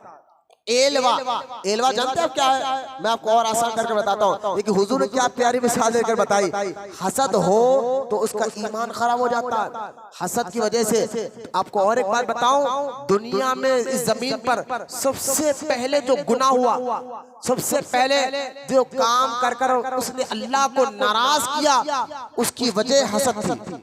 उसकी वजह, हाँ, जमीन पर सबसे पहले गुनाह हसद की वजह से हुआ है, जलन की वजह से हुआ है। हसद इतनी बड़ा खतरनाक, जमीन पर पहला गुनाह उसी की वजह से हुआ। आपको वो कैसे? हाबिल और हाबिल, आदम अलैहिस्सलाम के दोनों बेटों का वाकया कुरान में जो अल्लाह ताला ने बयान फरमाया है, अहादीस में जो हुजूर ने बयान फरमाया है। हाबिल और हाबिल का वाकया पढ़ लिए। हाबिल को सिर्फ हसद इसलिए हुआ था कि हाबिल को खूबसूरत लड़की मिल रही है, तो लिहाजा अल्लाह का फैसला यही था कि जो लड़की हाबिल को निकाह में आए, लेकिन हाबिल ने कहा ना ना, इतनी खूबसूरत लड़की मुझे मिलना, इसके पास से मुझे आ जाए। और इस बात पर उसको जलन पैदा हुई हाबिल को, और उसने यहाँ तक कि अल्लाह का फैसला भी आया कि हाबिल तेरा निकाह इस लड़की के साथ नहीं हो सकता। फैसला भी अल्लाह की जानिब से आया, तब भी उसने नहीं माना। देखिए हसद कितना खतरनाक चीज है, हसद इतनी खतरनाक चीज है। फैसला अल्लाह की जानिब से आ गया कि तू इस काबिल नहीं है, लेकिन फिर भी काबिल ने नहीं माना। हम नहीं जानते, जब काबिल ने कहा अपने वालिद आदम अलैहिस्सलाम से इस लड़की से मेरा निकाह होगा, आदम अलैहिस्सलाम ने कहा ना ना, ये अल्लाह का हुक्म है कि इसका निकाह हाबिल के साथ होगा।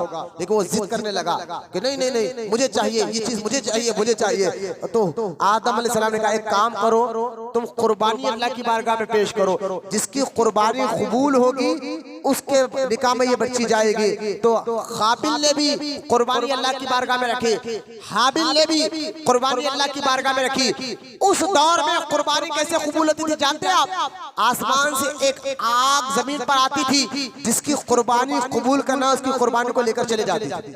तो समझ जाओ कि उसकी कुर्बानी अल्लाह ने कबूल कर लिया। बोलो आज देखिए हुजूर का कितना बड़ा कर्म है। आज हम भी कुर्बानी बकरीद के मौके पर देते हैं, लेकिन हमारी नीयतें क्या है, हमारे अंदर के इखलास से दे रहे, दिखावे के लिए दे रहे, रियाई करके, लेकिन फिर भी अल्लाह ताला हुजूर के जरिए पर्दे डालूंगा, हुजूर के जरिए उम्मत में पर्दे रखा है।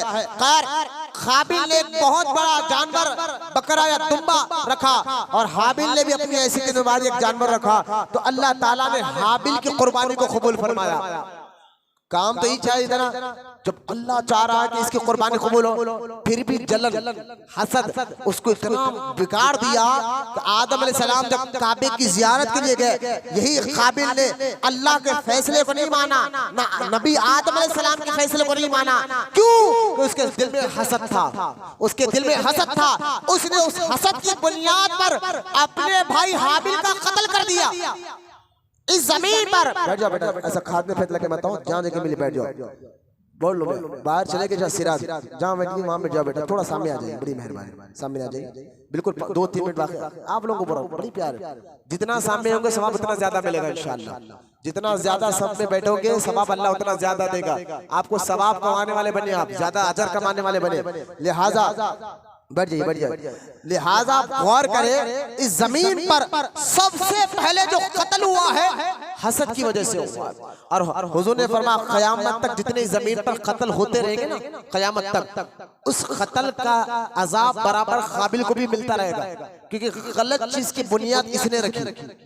जमीन पर गलत चीज की बुनियाद काबिल ने रखी। अब कयामत तक जो लोग कत्ल करते रहेंगे उस कातिल को सजा है ही, लेकिन गलत चीज की बुनियाद रखी इसने तो सजा इसको भी मिलते रहेगी, इसको भी, इसके भी अमल में आता रहेगी। लिहाजा पता क्या चला, जमीन पर सबसे पहले जो कत्ल हुआ है वो हसद की वजह से हुआ, वो हसद की वजह से हुआ है। अब हुजूर फरमा रहे हैं हसद तुम्हारे ईमान को ऐसा खराब कर देगी जैसा शहद को एलवा खराब कर देता है। अब एलवा है क्या?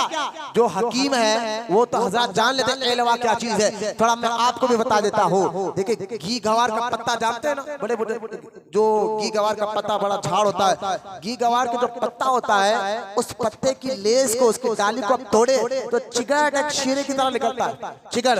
तो वो जो शीरे की तरह चिगड़ लगा रहता है, उसको अरबी में कहते हैं एलवा। उसको क्या कहते हैं? एलवा। अगर वो चिगड़ चीज को आप कभी शहद में मिलाकर देखे, शहद कितना मीठा होता है आपको मालूम है, लेकिन उस कड़वे उस पत्ते के चिगड़ चीज को आप शहद में मिला ले तो शहद की मिठास खत्म हो जाती है, यानी शहद भी कड़वा हो जाता है।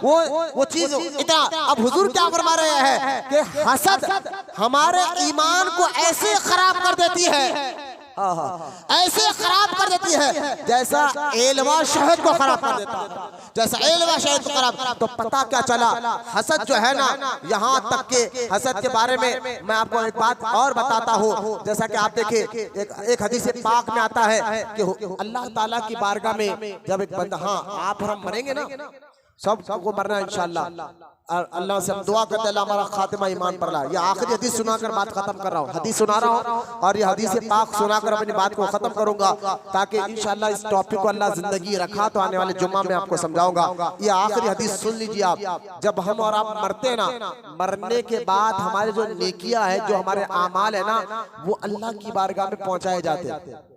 अल्लाह की बारगाह में हर मरहूम के, आप मरो, हमारे मन जितने गुजरे, लेकिन जो मरहूम अल्लाह की यहाँ महबूब होता है ना, पसंदीदा, तो उसके अमाल अल्लाह अपने पास तक बुलाता है, सातवां आसमान के ऊपर बुलाता है। यानी कि जानता सब है इसे क्या किया क्या नहीं किया है, लेकिन इज्जत देता है। बोलो ना सुभान अल्लाह। आप बोलेंगे अल्लाह क्यों लोगों के अमल, हमारा ईमान हमारा अकीदा है, अल्लाह ताला तो हमारे हर अमल को जानता है, लेकिन ये इज्जत देना होता है। लिहाजा हमारे मरने के बाद हमारी रूह को भी और हमारे अमाल को भी अल्लाह ताला सातवें आसमान के ऊपर तक बुलाता है, अगर हम पहुंच सके तो। और जब बुलाता है कहता ठीक है, ये बंदे के अमाल को, इसको मैंने कबूल कर लिया, लिहाजा इसकी रूह को जन्नत में एक मुकाम इल्लियीन वहां पर रख दो। एक रिवायत में आता है उसकी रूह को, हमारी रूह को मक्का में जो जमजम का कुआं है ना, पानी का कुआं, वहां रखा जाता है, क्योंकि क़यामत के दिन फिर अल्लाह की बारगाह में पहुंचना होता है। एक हदीस में है कि जमजम के कुएं में मोमिनों की रूह को रखा जाता है, लेकिन हम दफन कहीं पर भी हो, रूह का ताल्लुक जिस्म से बराबर होता है।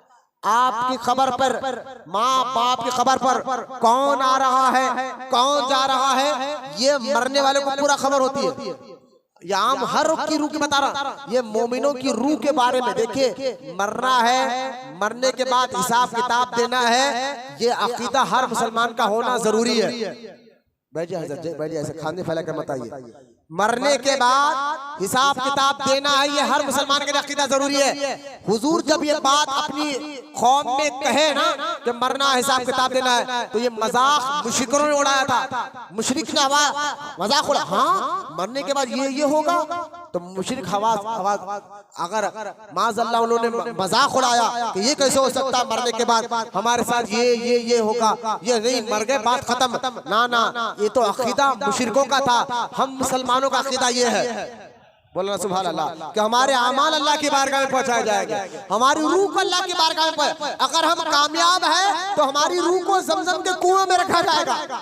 बोले सुभान अल्लाह। ये सारी चीजों पर यकीन रखना जरूरी है, क्योंकि हम मुसलमान हैं, हम अल्लाह को मानते हैं, रसूल को मानते हैं। अब हदीस पाक में आता है कि जब हमारी रूह को आसमानों पर, नेक रूह तो अल्लाह तक आती है। आप कहेंगे मौलाना दफन तो हैदराबाद में होते हैं, लेकिन हमारी रूह को जमजम के कुएं, मक्के के अंदर जमजम के कुएं में रखा जाएगा। और एक हदीस में है मुल्क शाम, दमिश्क, सीरिया में कुआं है, वहां अच्छी रूहों को रखा जाएगा। और एक हदीस में यह भी है, जो अल्लाह की राह में शहीद होते हैं, अल्लाह ताला के यहाँ अर्श के पास एक परिंदा है जो जन्नत में उड़ा करता है, उस परिंदे के अंदर अल्लाह उनकी जन्नतियों की रूह को रखेगा। बोलो ना सुभान अल्लाह, मोहब्बत से बोले सुभान अल्लाह। या सुनिए ये सारी बातें बैठाइए, अब गौर करें, अब गौर करें कि हमारे नाम अमाल को अल्लाह की बात, जिसके अमाल अल्लाह तक पहुंच गए तो समझ जाओ बंदा कामयाब हो गया। लेकिन एक और सुन लीजिए आप, जिस्म कहीं भी दफनाया जाए और रूह को कहीं भी रखा जाए, हर बंदे का ताल्लुक जिस्म से बराबर होता है। इसलिए हुजूर फरमाते हैं, जब अपने माँ बाप की कब्र पर जाओ, यानी मरहूम की कब्र पर हम जब जाते हैं, मरहूम को ये तो मालूम होता है कि मेरी कब्र पे आने वाला कौन है, ये बराबर मालूम होता, रूह कहीं भी हो, लेकिन मरहूम को जरूर मालूम होता। भाई आया है, बाप आया है, बेटा आया है, रिश्तेदार आया है, मरहूम को जरूर मालूम होता है। एक बात। अब दूसरी बात ये है, हुजूर ने क्या फरमाया, जब कब्रिस्तान जाओ तो कहो अस्सलामु अलैकुम या अहलल कबूर, सलाम करने का हुक्म दिया है। अब मुझे बताइए, एक कब्रिस्तान 3 किलोमीटर तक फैला हुआ है, एक कब्रिस्तान 3 किलोमीटर तक फैला है। उस कब्रिस्तान में शराबी की भी खबर है, नमाजी की भी खबर है, हर एक की खबर है। लेकिन सलाम अगर आप गेट के पास से करो तो सलाम सबको पहुंचता है। बात समझिए आप, मुर्दे मरने के बाद उनके सुनने की ताकत और बढ़ जाती है, मरहूम के ताकत सुनने मरने के बाद। इसलिए सरकार फरमाया, बुखारी शरीफ की हदीस है किताबुल जनाजा में, कि जब मरहूम को दफना कर लोग पलटते हैं ना, पलटते हैं, हुजूर फरमाते तुम्हारे कदमों की जूतों की आवाज मैयत सुनती है कब्र में। तुम्हारे जो कितनी प्यारे, हम कहा हमारा सलाम हुजूर सुनते। मैंने कहा हुजूर तो दूर की बात है, वली तो दूर की बात है, आम मैयत हमारे कदमों की आवाज सुन लेते हैं। तो ये अल्लाह के महबूब बंदे अपने कब्रों में कैसे रहते होंगे? तो कहना क्या बेचारा हो, जब आम मैयतों की रूह हमारी आवाज सुन लेती है तो गौसे आजम कैसे नहीं सुन सकते, गरीब नवाज कैसे नहीं सुन सकते, बंदा नवाज कैसे नहीं सुन सकते। मैं आपको बताना ही चाहता हूँ, हदीस आखिरी सुनाकर खत्म कर रहा हूँ इंशाअल्लाह, कि जब हमारे नामे अमाल, हसद कितनी खतरनाक चीजें सुनिए आप, नामे अमाल जब जाएंगे अल्लाह की बारगाह में, पहला आसमान पार होगा, दूसरा हदीस में हुजूर फरमाते एक बंदे का इंतकाल होगा और उस बंदे के नामे अमाल को फरिश्ते ऐसे सजा कर ले जाएंगे जैसा दुल्हन को सजाया जाता है। क्या मिसाल दी हुजूर ने, जैसा दुल्हन को सजाया जाता है उस बंदे के नामे आमाल को सजाया जाएगा। उस नामे आमाल में उस बंदे के नमाज होगा, रोजा होगा, हज होगा, ज़कात होगा, लोगों की खिदमत का जज्बा होगा, सारे आमाल को दुल्हन की तरह सजाया जाएगा। पहला आसमान, दूसरा आसमान, तीसरा आसमान, चौथा आसमान, 5वें आसमान पर फरिश्ता कहेगा ना ना मैं इसको ये दरवाजा नहीं खोलूंगा, जाओ यहाँ से। फरिश्ते कहेंगे क्यों नहीं खोलेगा? 5वें आसमान वाला फरिश्ता कहेगा नहीं, इसको मैं अल्लाह की बारगाह तक जाने ना दूं, ये रब का हुक्म है, ये अल्लाह का हुक्म है कि इसके अमाल को अल्लाह तक नहीं पहुंचाया जाएगा। फरिश्ते कहेंगे कि यार इसके पास तो नमाज की नेकी है, रोजे की नेकी है, फला फला फला फला काम है। कहा अल्लाह का हुक्म ये है इसके सारे नेकी इसके मुंह पे मारो और इसको यहां से निकालो। फरिश्ते पूछेंगे क्यों, इसको इतनी जिल्लत क्यों मिल रही है? तो 5वें आसमान का फरिश्ता कहेगा सिर्फ इसलिए कि लोगों के लिए हसद किया करता था। अल्लाह अकबर, हसद कितनी खतरनाक बीमारी है, जलस, किसी के लिए जलना। तो खुदा के वास्ते अगर हमारे दिल में हसद है तो सारे नेकियां बर्बाद। इसलिए हुजूर फरमाते हैं हसद नेकियों को ऐसा खा जाता है जैसा आग लकड़ी को खा जाता है। लिहाजा गौसे आजम फरमाते हैं अगर तुम अल्लाह के महबूब बनना चाहते हो, माशरे को सुधारना चाहते हो, अपने दिलों से हसद को निकालो। इसलिए आप देखिए शब बारात जैसी मुबारक रात में भी हासिदीन के अल्लाह बख्शिश नहीं फरमाता। अब और 3 बातें मुझे बोलना चाहिए था लेकिन वक्त की इजाजत नहीं दे रहा कि मैं तकब्बुर के बारे में बोलूं। हसद के बारे में तो मैंने बता दिया, तकब्बुर क्या है, गीबत क्या है और जो है रियाकारी क्या है। इन 3 बातों के बारे में अल्लाह अगर जिंदगी रखा तो आने वाले जुमा में मैं आपके सामने रखूंगा। बस अल्लाह की बारगाह में दुआ करता हूं अल्लाह हमें मुकम्मल तौर पर इस्लामी तालीमात पर अमल करने वाला बना। या अल्लाह हमारे जाहिर को भी पाक बना, हमारे बातिन को भी पाक बना। या अल्लाह हमारे दिलों को भी पाक बना, हमारे दिलों में इल्म नाफ़े को दाखिल फरमा। वाला हमारे दिलों से हसद को निकाल दे, तकब्बुर को निकाल दे, दिखावा रियाकारी को निकाल दे मौला। हमारे दिलों को अपनी तरफ फेर ले मौला, वो काम ले जिससे तू और तेरा हबीब राजी होते हो। या रब्बुल आलमीन जितनी देर से बूढ़े बच्चे नौजवान यहाँ बैठे मौला इनके बैठने को कबूल फरमा, इनकी नमाजों को कबूल फरमा, इनकी नेकियों को कबूल फरमा, इनसे राजी हो जा मौला।